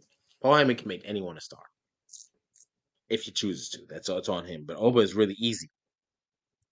You watch what he did for Roman Reigns, and Roman Reigns was damn near unredeemable. Roman Reigns is like, please give us Roman back. Like we begging for Roman. Yeah. If I can go through the history, right? There's two people that come to mind though. And one, I don't give a fuck what nobody says, is Jim Cornette. Jim Cornette is hella underrated. He is. Hella underrated. And shout out to everything he got going on with his podcast and all that shit. Hella underrated, bro. Hella underrated. He was one of my favorite times in WWE. He was a heel manager. He knew how to do it. His first manager, his first person he managed, I want to say was Sensational Sherry. She was a fire person. Yo, yo, yo, watch this. Ready? 1, 2, 3. Bang! You know what I'm saying? We got people tapping in, baby. Surprise. Hey, if the Sandman could overdose, then go have a wrestling match, you know what I'm saying? You know what I'm Hey, saying? let's get it. I Hey. seen it. I've been trying not to read stuff out loud as I see stuff, and I'm like, oh, because I read my I son's text missed out the loud. whole. I don't know what happened. I missed the PLE. I missed dinner. Hey, tell y'all, take care of yourselves. Yeah, I had a little something. You know what I'm saying? Somebody spiked my drink, man, and had to go They get got you right. one of these. Yo, shout out to Slip anyone me who a drinks at Mickey, man. bars. They slipped me a Mickey, but I'm good. Yeah, I missed the Anybody? whole PLE. Did I miss something, or is it cool that I missed it? Yes. I missed something. No, Okay. you missed something. All right. Julia made her debut after Roxanne picked up the dub, and then she How was was the on her. Roxanne Perez Jada Parker match? Oh, I liked it, man. Good. Hey, house tore down. They did their thing. Jada Parker looked strong, but Roxanne had me asking, literally, who can stop this motherfucker, bro? Her move set, her aggression, I think it the just only works. knock on her is her size. Yeah. And we talked about that though, but like the way she wrestles and goes at people and like, okay, you know how the turnbuckle is, right? Imagine being on the outside of the turnbuckle, right? At the ring post. Jada Parker's on one side, she bends her over, right? Pulls her underneath the top and the middle turnbuckle and pulls her by both her arms and like puts her foot right here and it's like pressing and pulling on the arm and then kicking her in the face and then pulls her body into it so her weight. Oh man, yo, she just beating the shit out of this girl. Jada's like a brawler, low key. She's got a very specific moveset to like a sassy attitude. Yeah. So That's what I picked. I said that match was going to be. Then I said that one was going to be better. I You said, said it. Yes, sir. yeah, Yes, Yeah, sir. because it's a that's what I'm styles saying. And it clash. didn't Styles disappoint. clash. They either work for the match or they work against the match. So they So work against it. Yeah. that's good to hear. I heard you mention a Those botched matches were good. table spot. Who had the spot? Wesley, not their fault. Oh, okay. Not their fault. They didn't botch the table spot. The table botched and said, "I'm tired of this shit." Because Yeah. Chase U, Rich Holland went to put Andre Chase because there was a heel turn in that bitch. Oh, them bitches turned heel. Oh man, I missed them. Axiom, and Frazier picked up them belts, and Rich Holland turned on Chase U like, man, fuck Chase, you y'all, only had the belts for a week, 2 weeks. bro. Yeah. Hey, bro, Shawn Michaels is cooking, bro. Man, you know what? I'm glad I missed it. I think I would have ended up in the hospital. Either way. Why you and Gamage beat the fuck out of me? I'm talking about it seemed like it was some excitement with the No Mercy pay-per-view that I missed. Yeah. It was. It was good. The only problem, and it's not a problem, but the only thing is because their names aren't big like the main roster names, people are like, yeah, I don't really know these people. Fuck who you People know. won't give them Go the turn credit, in. the proper credit. Right. Was it Like better than Bash in Berlin? That's why I was asking Gamage, man. It's very hard to say. It's It's very close. I enjoyed the strap match. I think we can almost dump the Fragile Phil. I'm not ready to do that yet. First of all, you coined it, so you are the one who chooses when we dump it or not. Hey, I'm Fragile Archie today. I'm sorry, Phil. You know what? You know what? I'm gonna say. But they put on yesterday.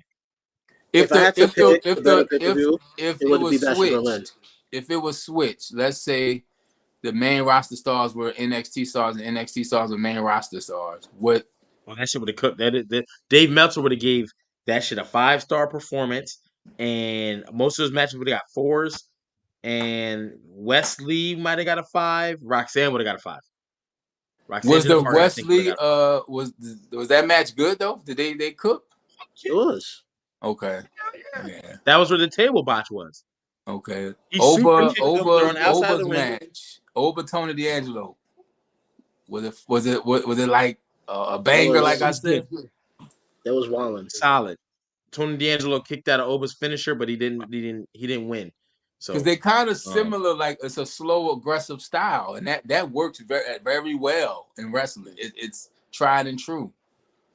Damn, man, I gotta watch the replay, man. No, watch it. You catch that Peacock and check it out. What else was there? We did tag Kalani and Wendy. Kalani and Wendy. How did they work? Like, was it a Tatum Paxton came out for some revenge post match? I wish it would have happened during the match, but Kalani got a clean win. Clean. That's interesting. Yeah, clean win. And then Tatum Paxton came out after the match and put Wendy Chu to sleep, which is what Wendy Chu did to her after she lost to Kalani. So I'm trying to figure out who's next for Kalani. Because Kalani's been cleaning people up the same way Roxanne is. Maybe they're the last one, Joe Hendry. Why you put your head down? I don't know why. Fuck, I picked Joe Hendry, bro. My man in the comments earlier even Trick said called that. Did Trick call it clean?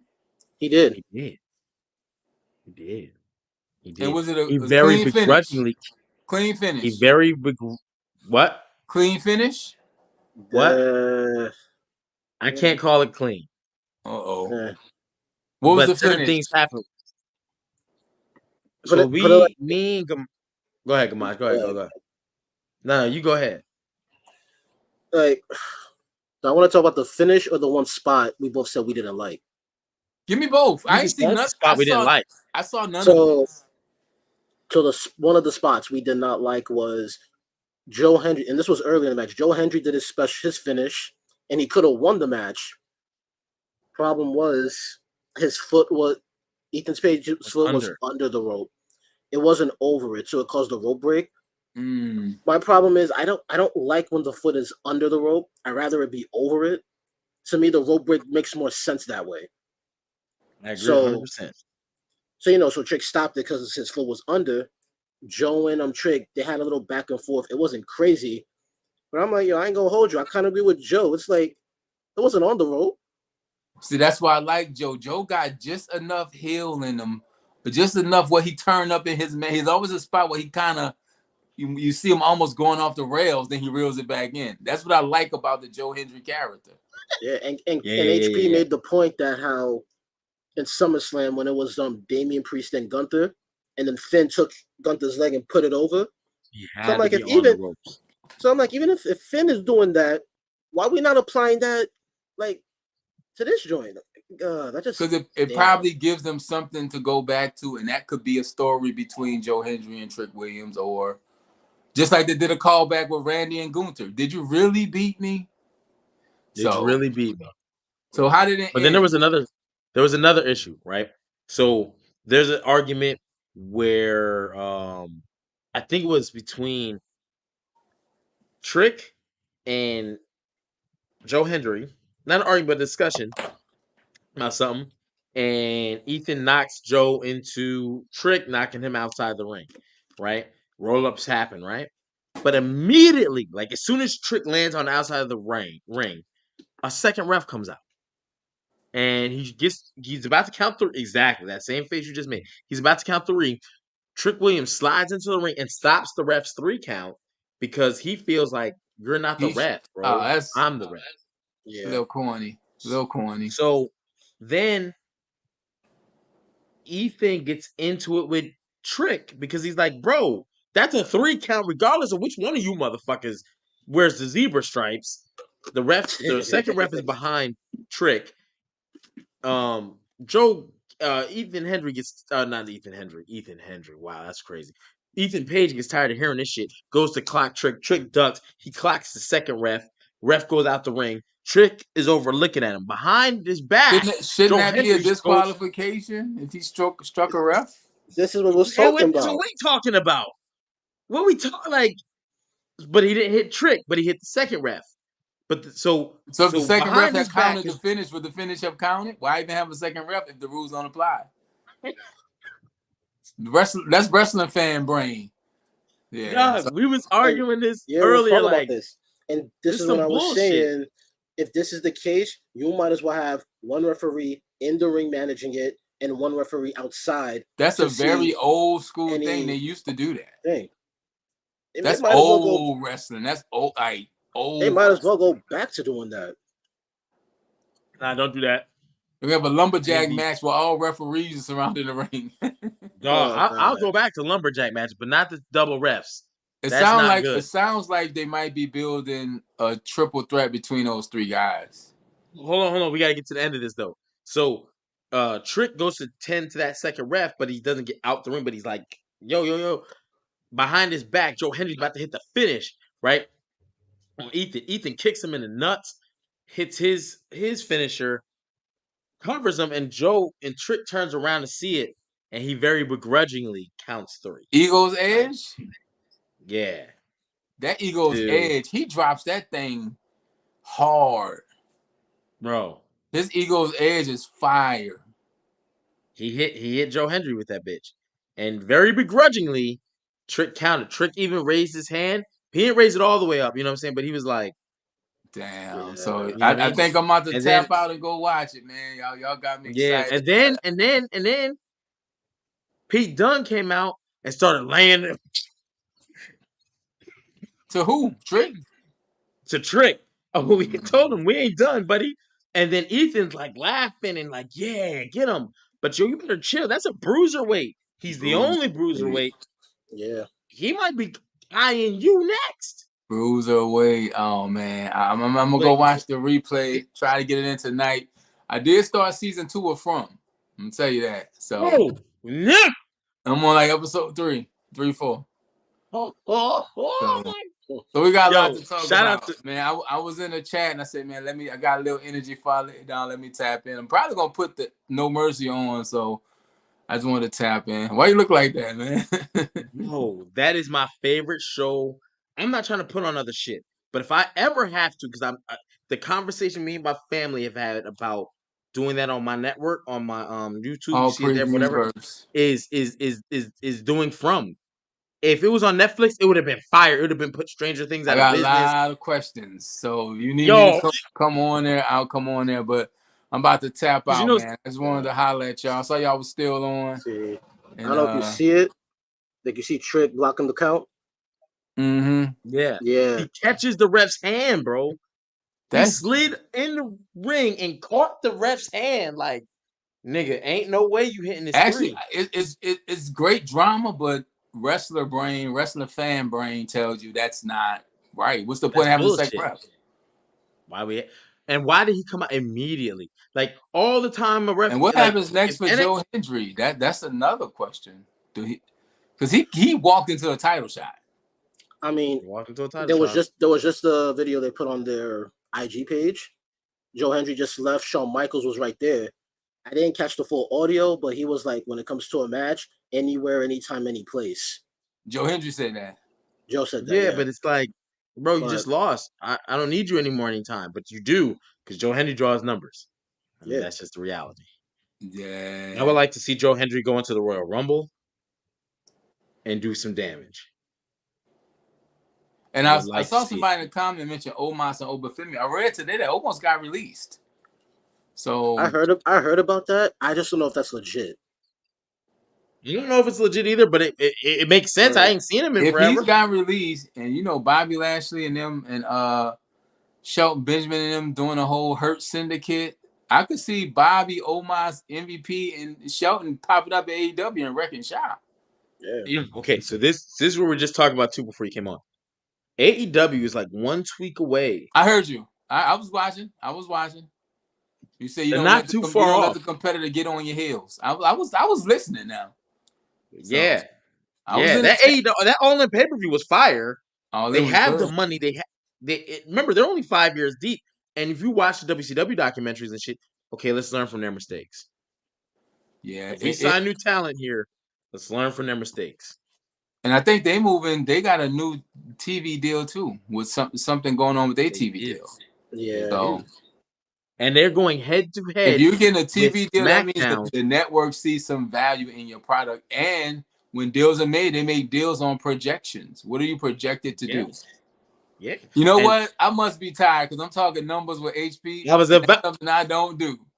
I'm about to get up out of here. I'll be back tomorrow for the Raw recap, and I'm gonna be tuned in. But I had to tap in. I'm about to go watch No Mercy because I didn't see it, and y'all make and me. watch From. Yeah, I've been watching that all day. So If y'all watch From, y'all hit me up. I don't give a fuck. We can holler at From all yeah, day. we gotta talk. Image. But I'm out, Yeah. man. I'll tap in tomorrow with y'all. See y'all at the Raw recap right after Raw doing the main event. So I'm gonna be watching still. Hell yeah. All right, appreciate it, bro. Hell yeah. When we get the Archie Carter stopping in Gamage, you know what I'm saying? We get the fireworks pumping.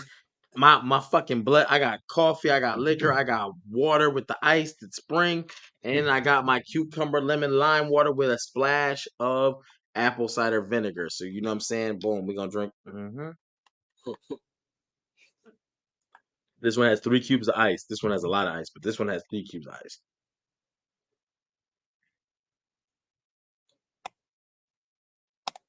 And those are the only things I drink. You know what I'm saying? But anyway,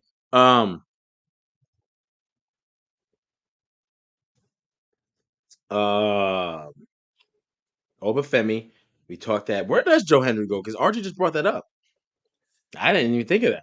Me too. I don't know. I mean, I do think they could bring up the controversy again that Archie brought up. So we can see what that picks up. If it ends up with I him thought having Ethan to, Page had him pinned. I thought Ethan Page had him pinned and Trick stopped it.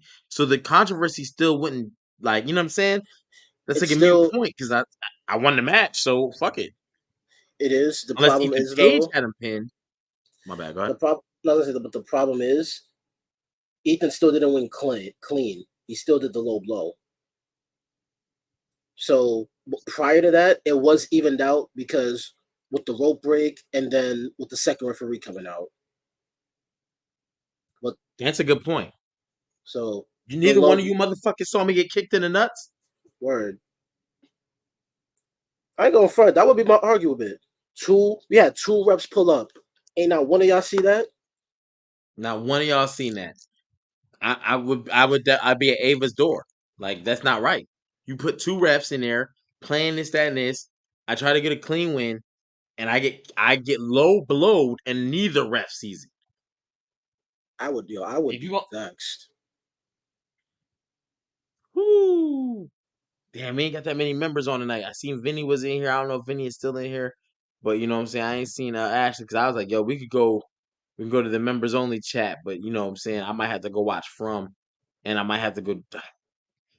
What we doing? Xbox or PlayStation tonight?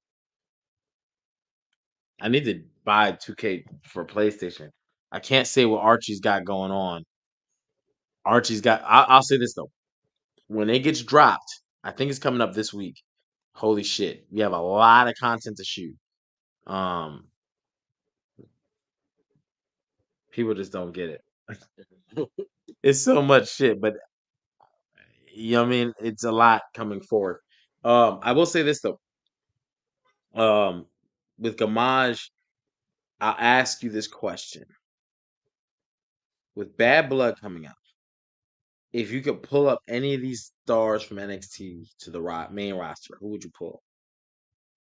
One male, one female, per se, or just one if you really feel like only one's ready. Female would be Roxanne. I think out of all the Mm, females, she is the one who's the most ready. Now, if you called her up now, I think she's valid. okay. Male, that one's a little tougher because I wouldn't say Ethan right now. I wouldn't say Trick yet. Everything inside me wants to say Oba, but I don't even want him to go on that roster yet. I feel like they're gonna violate him on that roster. That's why I'm And scared. I don't. if God be honest, you know what I mean. I know. I don't know. I don't know what Triple H thinks. Triple H may not even be the worst part about Triple H, right? He's gonna get the blame for everything, whether it's good. Oh shit, Triple H cooking, and it's bad. Oh, that racist motherfucker! Like it's like, God damn, bro. I didn't. Triple H be like, I didn't even. That's not even me. You know what I'm saying? Like I don't know, but he's the face, so he gets all the He's gonna licks, get it. whether it's the praise or it's the negative.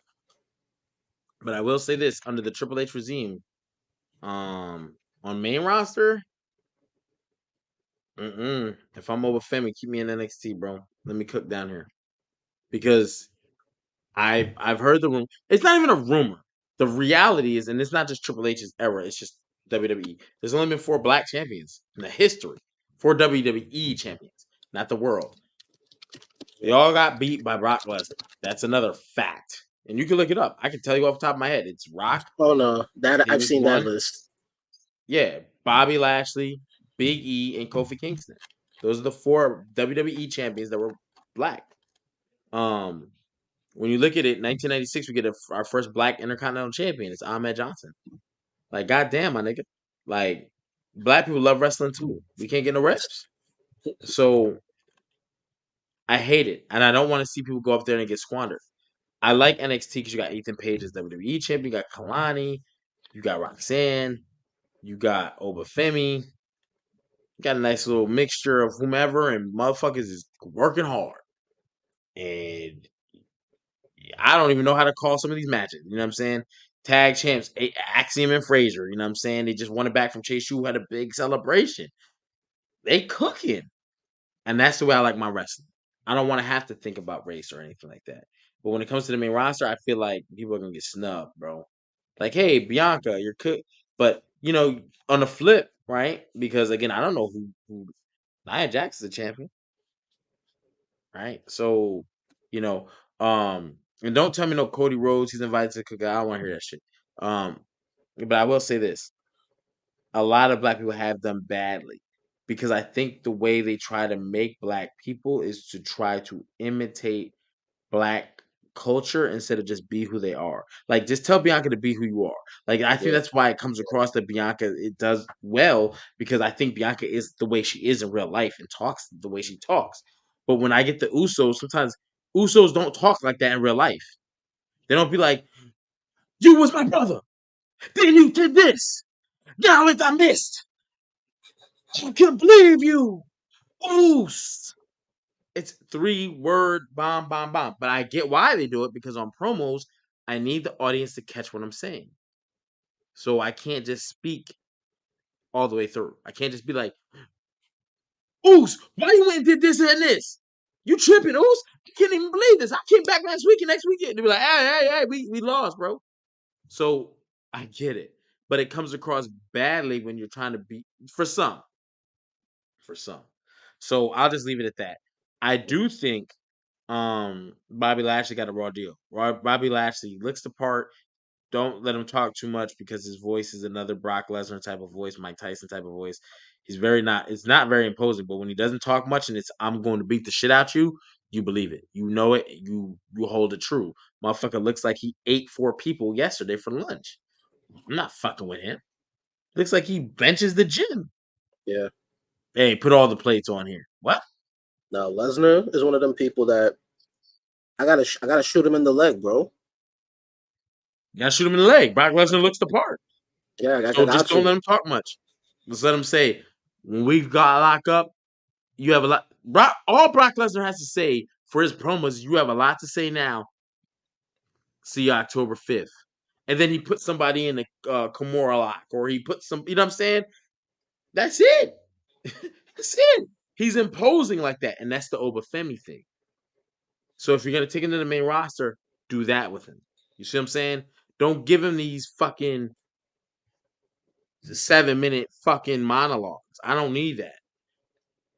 Not Now from Obafemi, not from if Brock Lesnar, I'm if I'm booking not from Oba, Roman Reigns either. if I'm booking Oba going into the main roster, I'm giving him the right back push, like early on when they were like feeding him jobbers. Because the thing he already has the look of being intimidating. Now you got to present him as a beast. So give him all these jobbers, have him wreck through him for a good, I'll say 2 months, a good 2 months until you give him someone. I think for him, he should get somebody that's a high flyer. Someone who's a vet, but like a high flyer style. Give him Rey Those Mysterio. He send loses all the time. actually Mysterio wouldn't be a bad Send him to idea. SmackDown. Give him the whole LWO. Let him beat the shit out of all of them. All them little motherfuckers. Let him 560 Ray out the ring. Flong. Throw him into them out there. Let him beat the shit out the LWO. Yeah. That's a group. Now he's and Ray is solidified. I mean, anyone argue that is a fucking liar. Then he could even we're talking about SmackDown. Let him catch what's my man Apollo Crews. Yeah, Yeah. you look the part too. You about to get beat the fuck to sleep. Bang. I mean, Oh, he Baron could. Corbin want to come too? Baron Corbin got the height, so that'll work. Yes. Yeah, I'm not scared of you getting him beat to sleep too, but they should have a nice little match. I mean, him and Apollo Crews does too, but you got to run through them too. You Yeah. got to go through both. And I think that works for Obafemi. And then at that point, like you say, I think after 2 to 3 months of that, jobbers first, and then the lower mid tier guys, lower mid to mid, challengers. It's good. You build up. Eventually, he's got to come see LA Knight. That's the problem. So this is what I do. Like, because I'm assuming. Let's say this is now. When you giving him these fantasy booking, when you're giving him these jobbers first, and by the time you get him involved with what do they call that? Phantasma. Like that's this guy's group, Escobar. oh yeah. I got you. Yeah. Yep. So that group, Ghost, whatever. yeah, he feuds with that group. It could be him by himself, but feuding with that group. Like he gets to each one until he gets to Escobar. You could find a way to run that towards end of the year. Now at that point, once you get to New Year, now you kind of just build him up for the Royal Rumble. Now when he gets to the Royal Rumble, he's going to be someone that everybody's got to jump. You're going to have to jump him. Unless you do a fantasy like face-off where hypothetically, like let's say Brock Lesnar came out, you give them a face-off. Oh. And then at that point, you don't even have them do anything to each other. You just do the face-off. And then everybody like interferes and then they try to like jump them and get them out. Then after that happens, this is when you start teasing him going for the US belt. I think that works because that Royal Rumble is a good place to showcase good talent. Yeah, Um, because that did wonders for Braun Breaker. it did, and he lucked up because he called Brock Lesnar's spot. Yeah, and you know what? It worked for Braun too. You I think didn't so? think about it in terms of like, because Braun Breaker, I'll say, you know what? Let me ask this question: Who is more intimidating to you, Braun or Oba? Intimidating is Boba. Oba. But would you say Braun Um, has an intimidating look to him? no. No. Yes, but it's different. His is shit. Can I beat this guy? Intimidating. Like, damn. I know we're gonna go. I'm intimidated in the sense of he's super athletic. I'm not like intimidated. So no is the answer. I'm not intimidated. I just know he's freakishly athletic. His Yeah. feet. He shifted the ring when he hit the rope. Bro, like this dude is gonna move. So you have the immovable object versus the unstoppable force, Right. and they should market it just as that for if those two lock up. And they constantly show that clip, him shifting the ring. Oh, but slapping people down off the with one hand. The immovable force, because that's Braun Breaker running around the ring at 23 miles an hour. Bong, bong, bong. If he hits Oba at this speed, will the immovable force, where you show constant clips of him getting hit with shit and he doesn't go down and he's slapping people down, Because my thing is, if you don't have him help. rival with LA Knight for the belt, like let's say by next year, Yeah, LA Knight you over can, Braun Breaker. Because that's a yeah, WrestleMania down the road, 6 years, 4 years down the road when we're talking about world titles. yeah, You know, they've taken losses, they've rebuilt themselves, they've gotten back up. That's a legit, like, oh shit match. Because Braun Breaker is a monster that's built on athleticism, not physical stature, yeah, like Bronson Reed or Braun Strowman. Oba is like he's freak like Mark Henry wasn't the tallest guy, right? But the world's strongest man. He's freakishly goddamn strong for no fucking reason other than to take you and put your body through the canvas. That's Obafemi. So we're gonna market it as that. yeah. Freakishly strong versus freakishly fast. Speed, power versus strength. You know what I mean? What's better? The power that is generated from the speed, boom, boom, versus the guy who could just generate raw fucking run raw fucking abomination Hulk strength. Mm. Shit. That's a WrestleMania match, whether for a mid-tier Yes, title or world title 6 years from now, 4 or 5 years from now. because Or in this the was my Royal other and this was my other point. shout out to you, AL. If you get if Braun and Oba is booked for a Mania while they're on separate brands, you can market it as a brand supremacy match. They've done it numerous times. And the way you can ignite that, I was saying you could have the face off with Oba and Lesnar at the Rumble, still possible. You could do a face off with Oba and Braun. You could have Oba be the one to take Braun Breaker out. Like he eliminates Braun Breaker. And that's gonna be what starts the feud to piss him Talking off like shit. you ruined my title shot, my opportunity to main event Mania. I So actually what you can do, you set that up. Oba gets a title opportunity, a US title opportunity against LA Knight. But Braun Breaker was like, oh, he's not supposed to be here. He's on Raw. He ruins it for Oba to win it. Mm. And you could set it up that way as a brand supremacy match on Mania at Mania. I like the way you think. I'm on Twitter. I'm looking at Kalani Jordan. She done took photos. Oh, shit. She done took photos. Yeah, She don't look unstoppable, but she looks unstoppable because her matches, she looks like she's squeaking out the victory. So they're very competitive, yeah, and she finds the way to win. You know what I mean? She doesn't look as dominant as Obafemi, even though he finds ways to squeak out wins too. Because when yeah. he went up against the motherfucker from Chase U, I can't think of his name. But whatever, right? Yeah. He squeaked out that victory. See, but He wasn't like. Now here's my thing. Now that we're talking about Kaylani, I might get some heat for saying this. Oh, I'm all for it, bro. Because I like both these ladies, but I can make the debate. Roxanne is more menacing than Kaylani is. I don't think you're gonna get heat for that. Shout out to you, AL. Hey, I'm gonna just take a minute to pause on that. We do have the Bret Hart interview. If you're new to the channel or you're new to just whatever, check out that.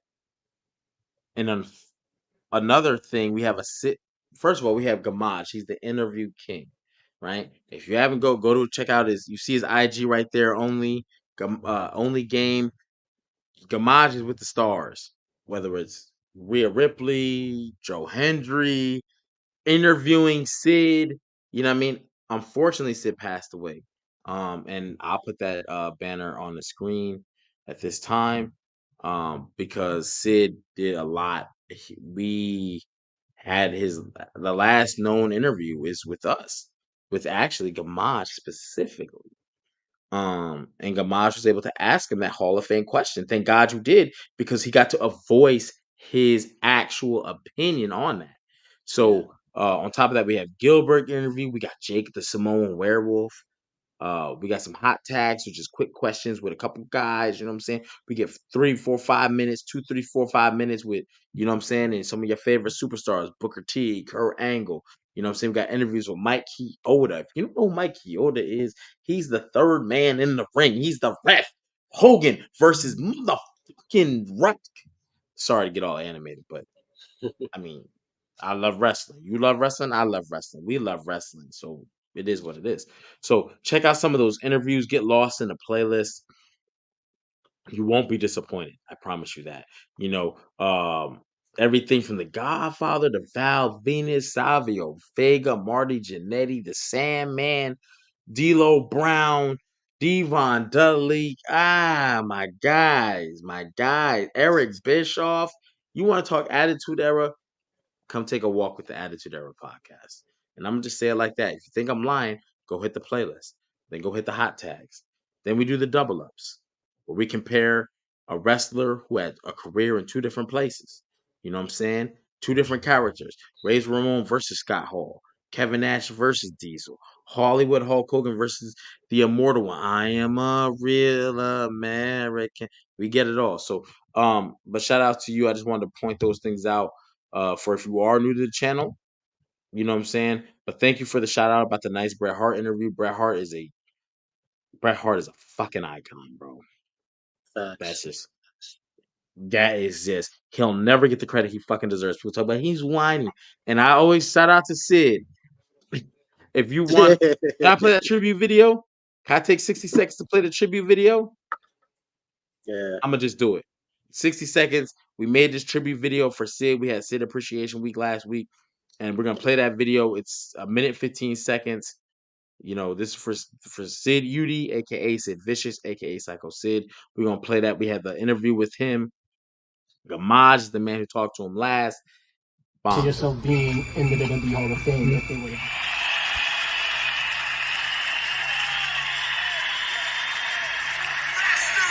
And I am the ruler of the world. Thank you very much.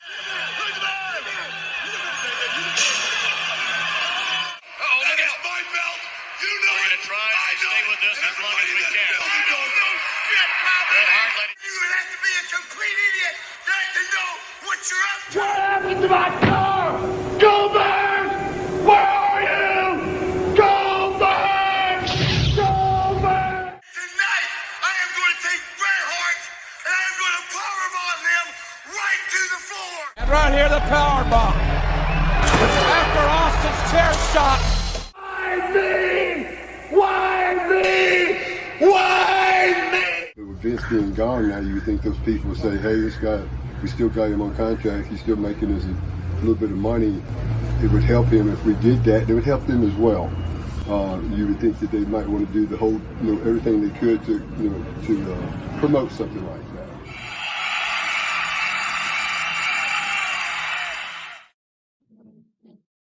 So shout out to Sid. Gamage is the man who did the interview with him. Let me see if he got his mic unmuted. Oh, I can't even undo it. He did it. He got okay. There he is. But yeah. So shout out to y'all in the chat. Yeah, we definitely have those interviews. Check out those. Check out the double ups. Check out the membership. We have exclusive content there. We have DNA's top 5 in there. We have They Got Us, which is times where you fell for it. We all fell for it. Gimmicks, characters, storylines, something that we thought was real. There's some I can't even say it. I can't even say it. I can't even say it. I can't even say it. But Yokozuna is on there. You know what I'm saying? When did you find out Yokozuna was not Japanese? He was not no sumo wrestler. You know what I'm saying? Kane Undertaker. When did you find out they wasn't brothers? Mike Tyson versus Stone Cold. Do you remember like Austin? Austin. You remember how Vince snapped like that? And we thought we was gonna get Mike Tyson versus Stone Cold for a hot second. Yeah. They got us. You know what I'm saying? And we gonna walk down memory lane with that one. So a lot of content. Then Archie has something called Cold Food, which is going to premiere. I believe it's this week, where he talk. I don't want to give too much away, so let me make sure I say it in a way where it's not something that you thought was about to sizzle as far as a match, maybe a storyline, maybe a character, and he didn't quite hit. You know what I'm saying? I got near fall where we're gonna look at a superstar that did not win a specific championship. Why? What happened? The first episode is Mr. Perfect. That is shot. I don't know when it's dropping. I know it's this week. I can't wait to tap in with y'all to see it. But basically, he didn't win the world title. Why? How? Why? I can go into great detail about other championships he has won and why, whether it's AWA or the fucking Intercontinental Championship or his beef with Hollywood Hulk Hogan or the Regis Philbin show and all that. I ain't gonna get into it all. Because you see the fact I can just go off the top of the head. I've already done near fall. That'll premiere this week as well. And the DNA has top 5.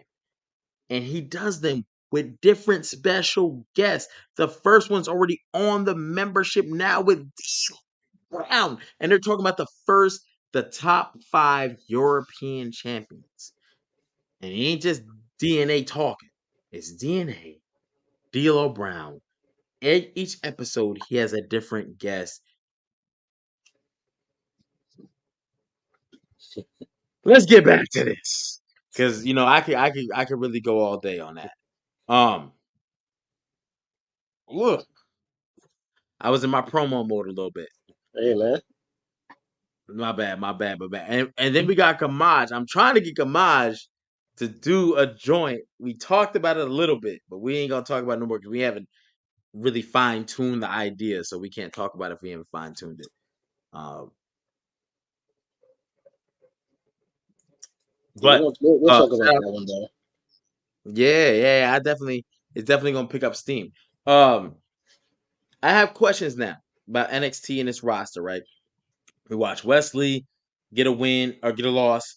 So finally we saw a TNA guy come over to NXT and get a win on a pay-per-view, a PLE at that, right? Which is amazing because me and Archie talked about this. I'm tired of watching guys come over. It's great to see the crossover, but if you guys are only gonna win on your respective brands, then the shit is bullshit. It ain't worth shit. But they flipped code. Wesley took an L today. And what's my man's name? Miguel. Something with a T. I think I wrote his name down. Trey Miguel. I almost called him Troy. But I knew it wasn't Troy. But I didn't call him Troy.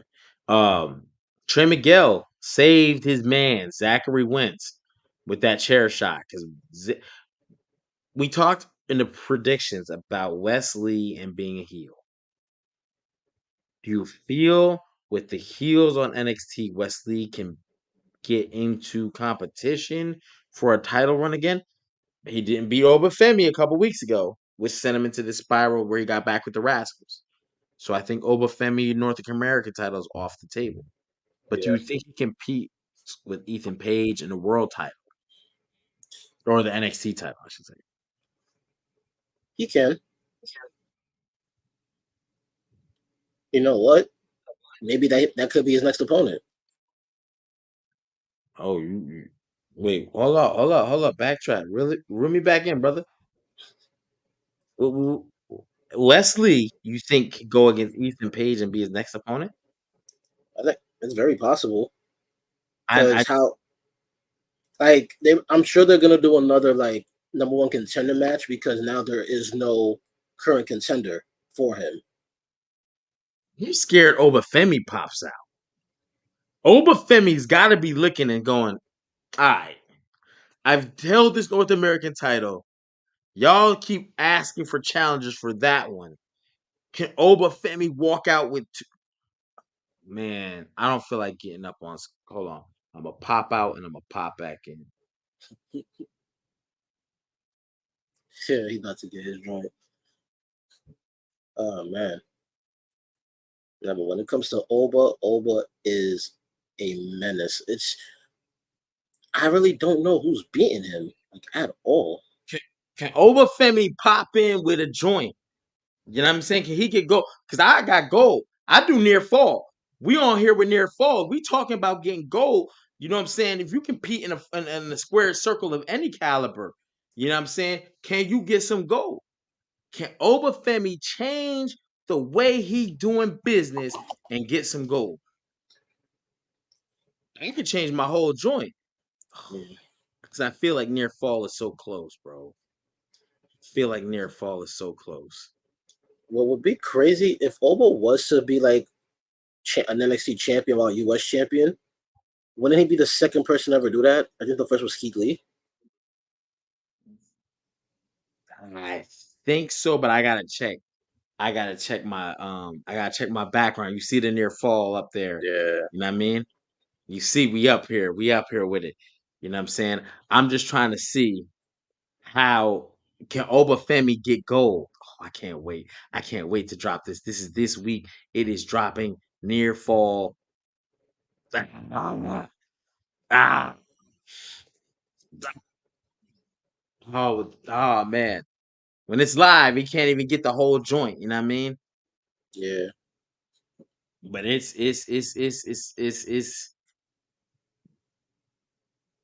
we here with it. You know what I mean? We here with it. So I definitely want to I just want to sneak peek that a little bit, you know. Man. Who can Trick going after the title. I don't see West going after a title yet. I agree with you. West was in that. I think it was a three-way eliminator, right? It was Wesley, Joe Hendry, and I think the other one was Pete Dunne, Yeah. if memory serves me correct. I would like to see Wesley and Javion Evans get into some business. Let's get bouncy. Because after watching him with Zachary Wentz, man, oh man, oh man, oh man. But what's up with these promos with my man Javion Evans? I'm not feeling it. Me Why? Why neither. we get these promos about what you used to do as a kid? Am I gonna get in trouble for this? What? Motherfucker, how old is you? You wanna fight for these? Or you wanna just keep doing what you're doing? Yeah. Ain't he like the youngest person on the roster right now? I think so. He's 20. 20? He's So younger than my yeah. daughter. You know what? Yeah, him and Wesley could be a good idea. That's a good way to start Fuck building yeah, them it out. is. Axiom Frazier that had Javion Evans versus the Rascals go back NXT like 3 weeks, 2 weeks, something like that. They tore the house down. They was killing. That was a fucking. I might go on Peacock tonight to rewatch that match. It was fucking lit. Thank God they really handled business.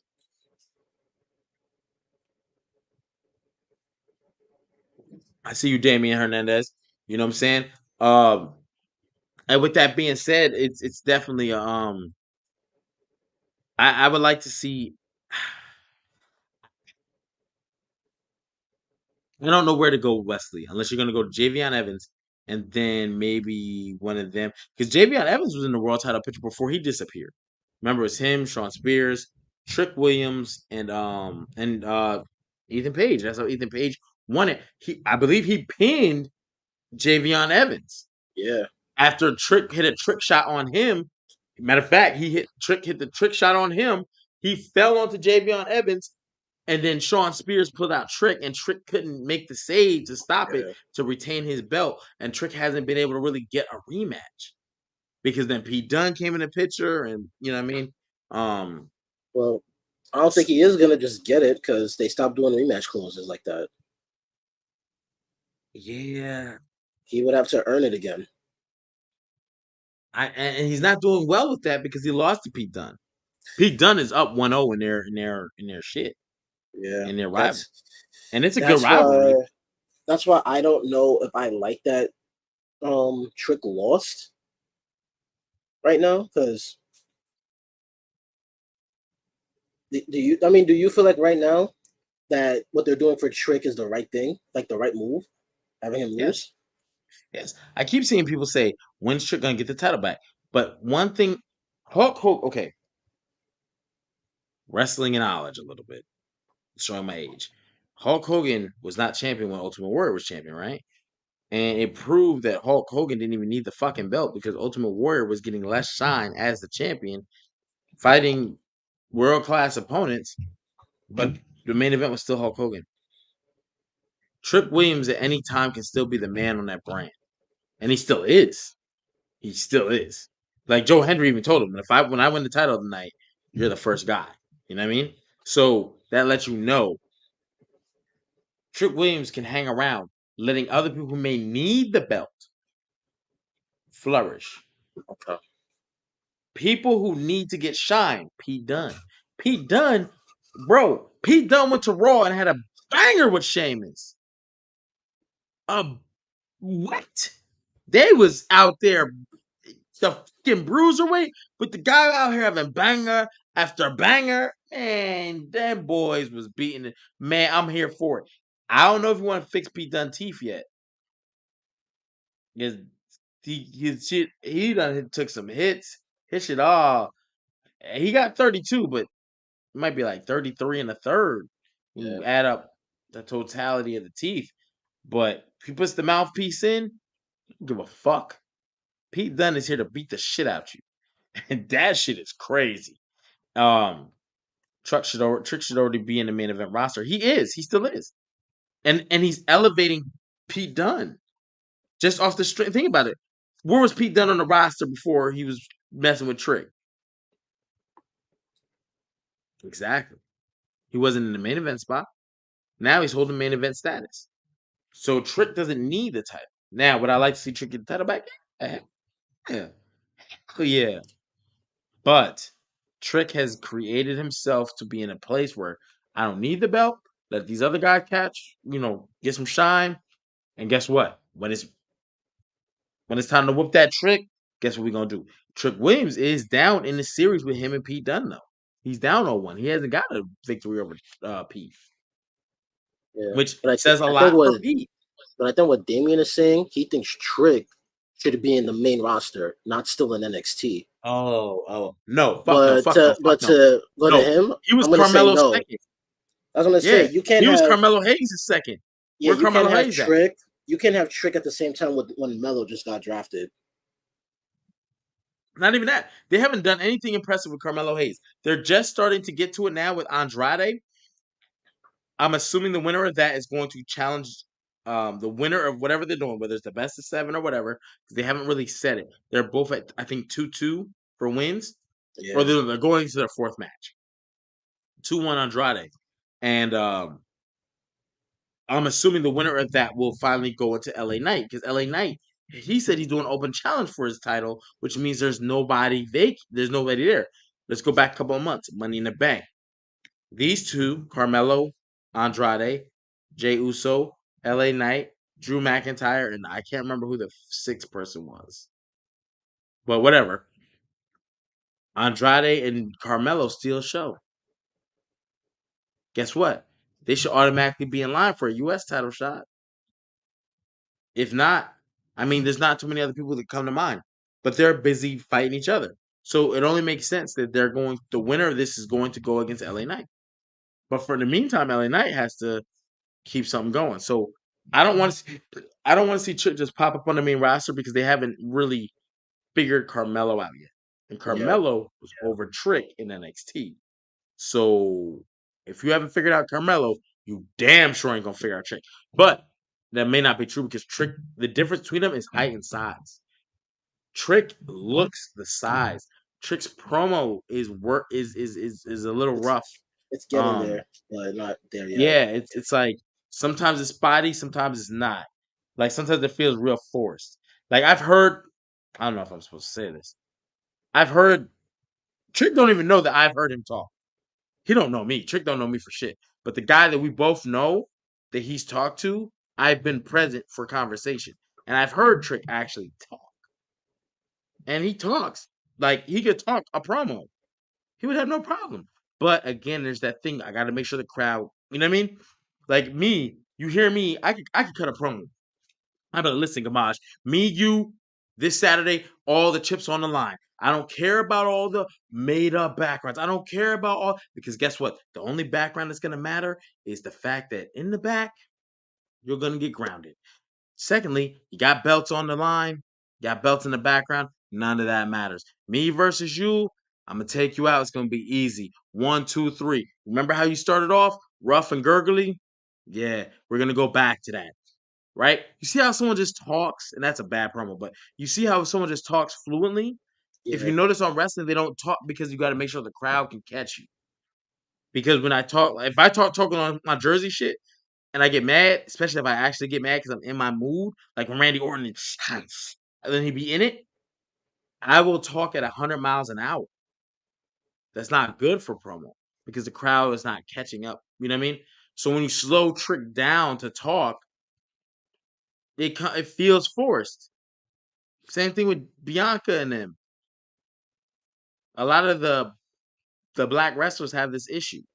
Yeah. They're getting past because Bianca cuts good promo, but Jade is like keep Jade short and sweet. They've been working that, and it's been working. The Usos have this problem a little bit too. They talking like three little like bouncy balls, but you have to. You can't just talk straight out. Nobody does. 5, 6 words. Give a little pause. Talk maybe 7, maybe one sentence at a time. Get a reaction. Move into the next part. You know what I mean? So it feels forced. Trick can talk. It's just promo wise, sometimes it's hit or miss. And you know what I mean? That's just the way it is. He's learning though. He's learning. You know what I mean? Yeah. He's elevating. Well, I mean, remember, NXT is developmental. It is developmental. So he's A lot of developing. people forget that Um, sometimes. I do all the time. I do feel Trick Williams could go to the main roster and just go.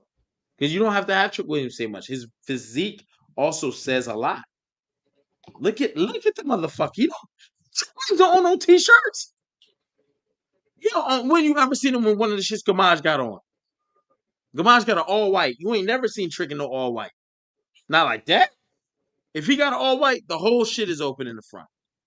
All 6 of his joints is out. Send Trick to TNA to compete for the TNA title. Against who's their TNA champion right now? Dolph, Nick Nemeth. Yeah, he's the current champion. I wouldn't mind it. But you know he's got to take an L because Yeah. typically when you go to the other show, the show whose show it is wins. Typically, I mean, I would say let's say you do the TNA route, I wouldn't start him with Nick Nemeth yet. Give him like his first like premiere match there. He could face Moose. he can face moves. But I also do like if Trick Williams goes because Nick Nemeth is a world champ WWE. He knows Yeah, how to work. He works well. Sells great. it's great. Um, Nick Nemeth is a full package. WWE just Didn't have the ball whatever, on him. whatever. But if Trick is who we think he is, he'll do well there. He won't win because again, we're not gonna let the guy coming from another company get the win. We're gonna protect our brand. However, they may have a fire match that tears the house down. And that'll show people, yo, Trick ready. He ready. Nick Nemeth giving the rub. He ready. So I would like to see it. I would like to see it. But I think that's it for me. I didn't realize we've been on 2.5 hours. You you trying to take Archie's spot, bro. Me and Uh, Archie is tag team champs, bro. I wouldn't do that to bro. We You used the kidding? free bird rule for you today. Just for today, Oh, it don't man. matter who. Okay, no doubt, no doubt, no doubt. We gotta get Gamaj in here more often because I love the conversation. We got over 100 people in here in the chat, so I love to see it. Um, what was your favorite part of NXT? Is there anybody in NXT that you feel should go to the main roster? Is there anybody from the main roster that you feel should come to NXT? And I'm not saying that negatively, but you feel they may thrive in NXT. OC, the OC is in NXT. And then last, check out the memberships.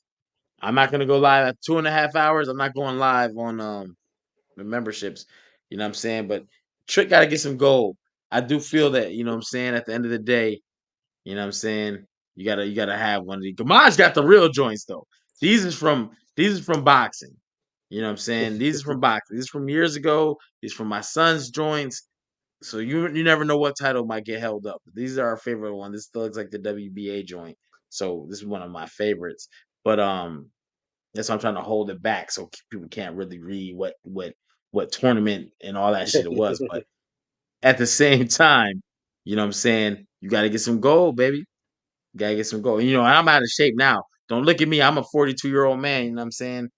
I'm a 42-year-old man. So, but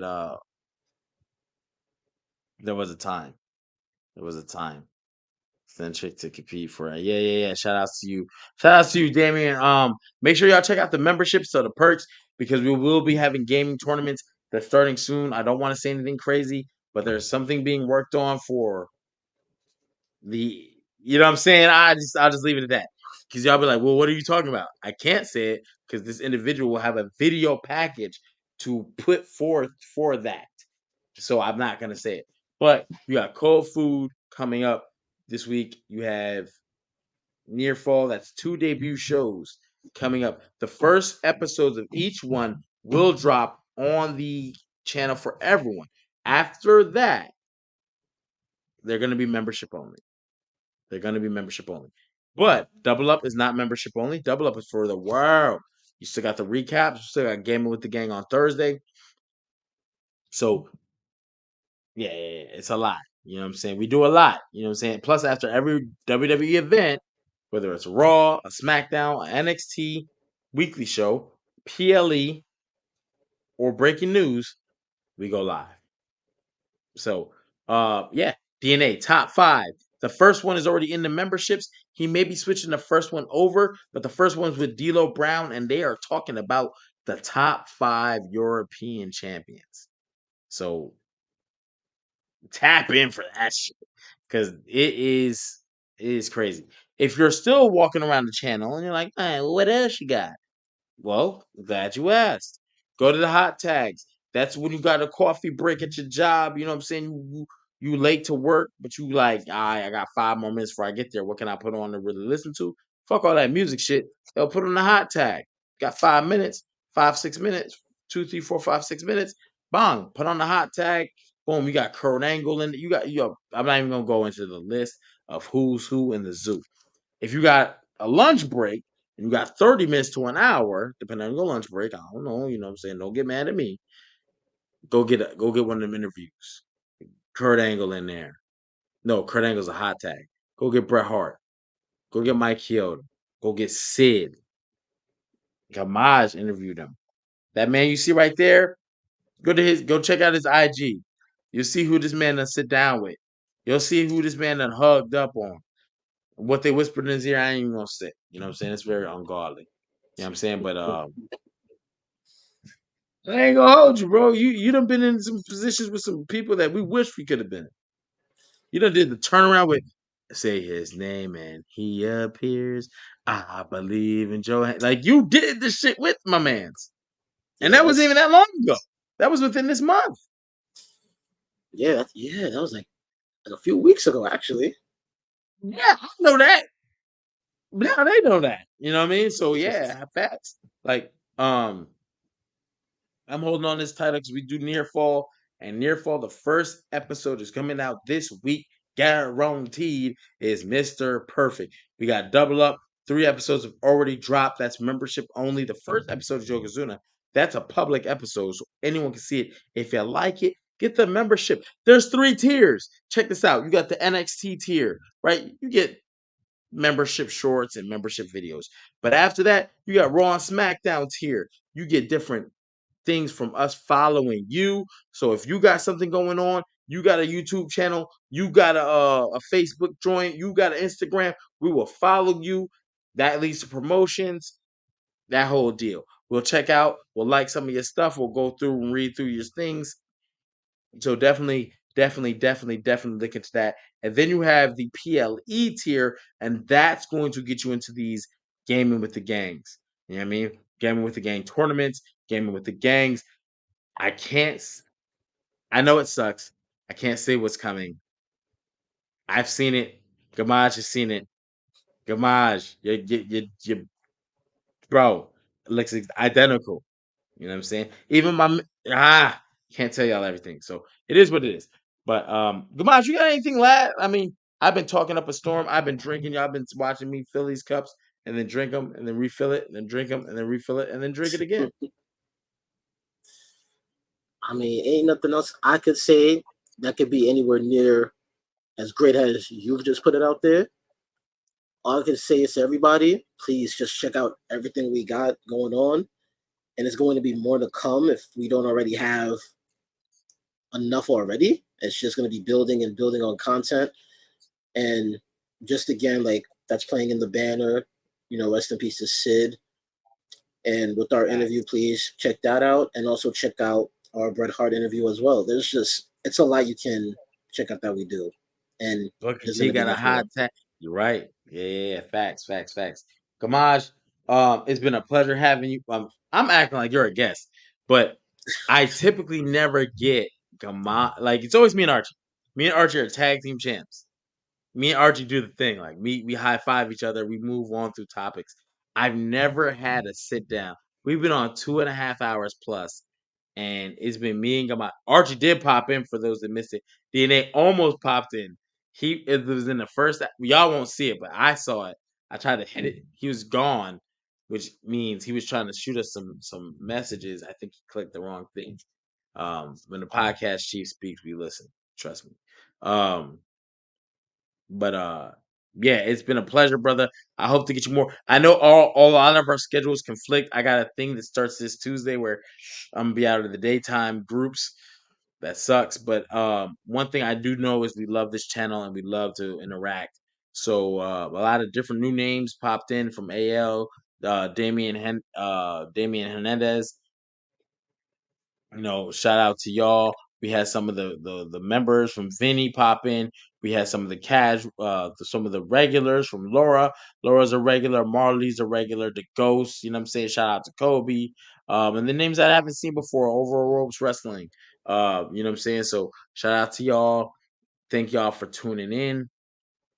And Gamaj, I want Gamaj. You know what I'm saying? Because I know he's not as talkative as me, especially I've been drinking, but.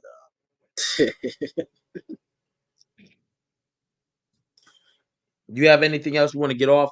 Because if not, we can leave. But if you do, we can talk. My last thing for everyone here is, it is Labor Day weekend. Please enjoy your weekend and be safe. Because that's exactly what I'm gonna do. I'm gonna continue to enjoy mine. Facts. Yep. We're gonna slide out, and on the way out the door, we're going to drop that trailer one last time for the what we got coming up. And this week you should be seeing a lot of new things drop. So hopefully you guys enjoy it, because we tried to make sure that we satisfy all the subscribers. So, in the words of DNA, good night. This is DNA, and y'all checking out my show Top 5. You got a top 5? I got a top 5, but let's see whose top 5 is better. Good night. Good night. Brr, it's cold food with the Archie Carter. A wrestling match, a return, a battle, something that you were looking forward to because you knew it was going to be hot. And when you got it, well, it wasn't. That's cold food, and I'm here to talk about it. It's cold food with the Archie Carter. Hey, waiter, this cold.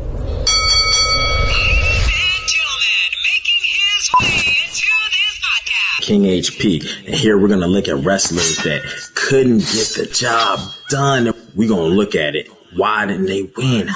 What happened? And because it's near fall, we're gonna see if we can get them some gold. Remember, the referee's decision is final.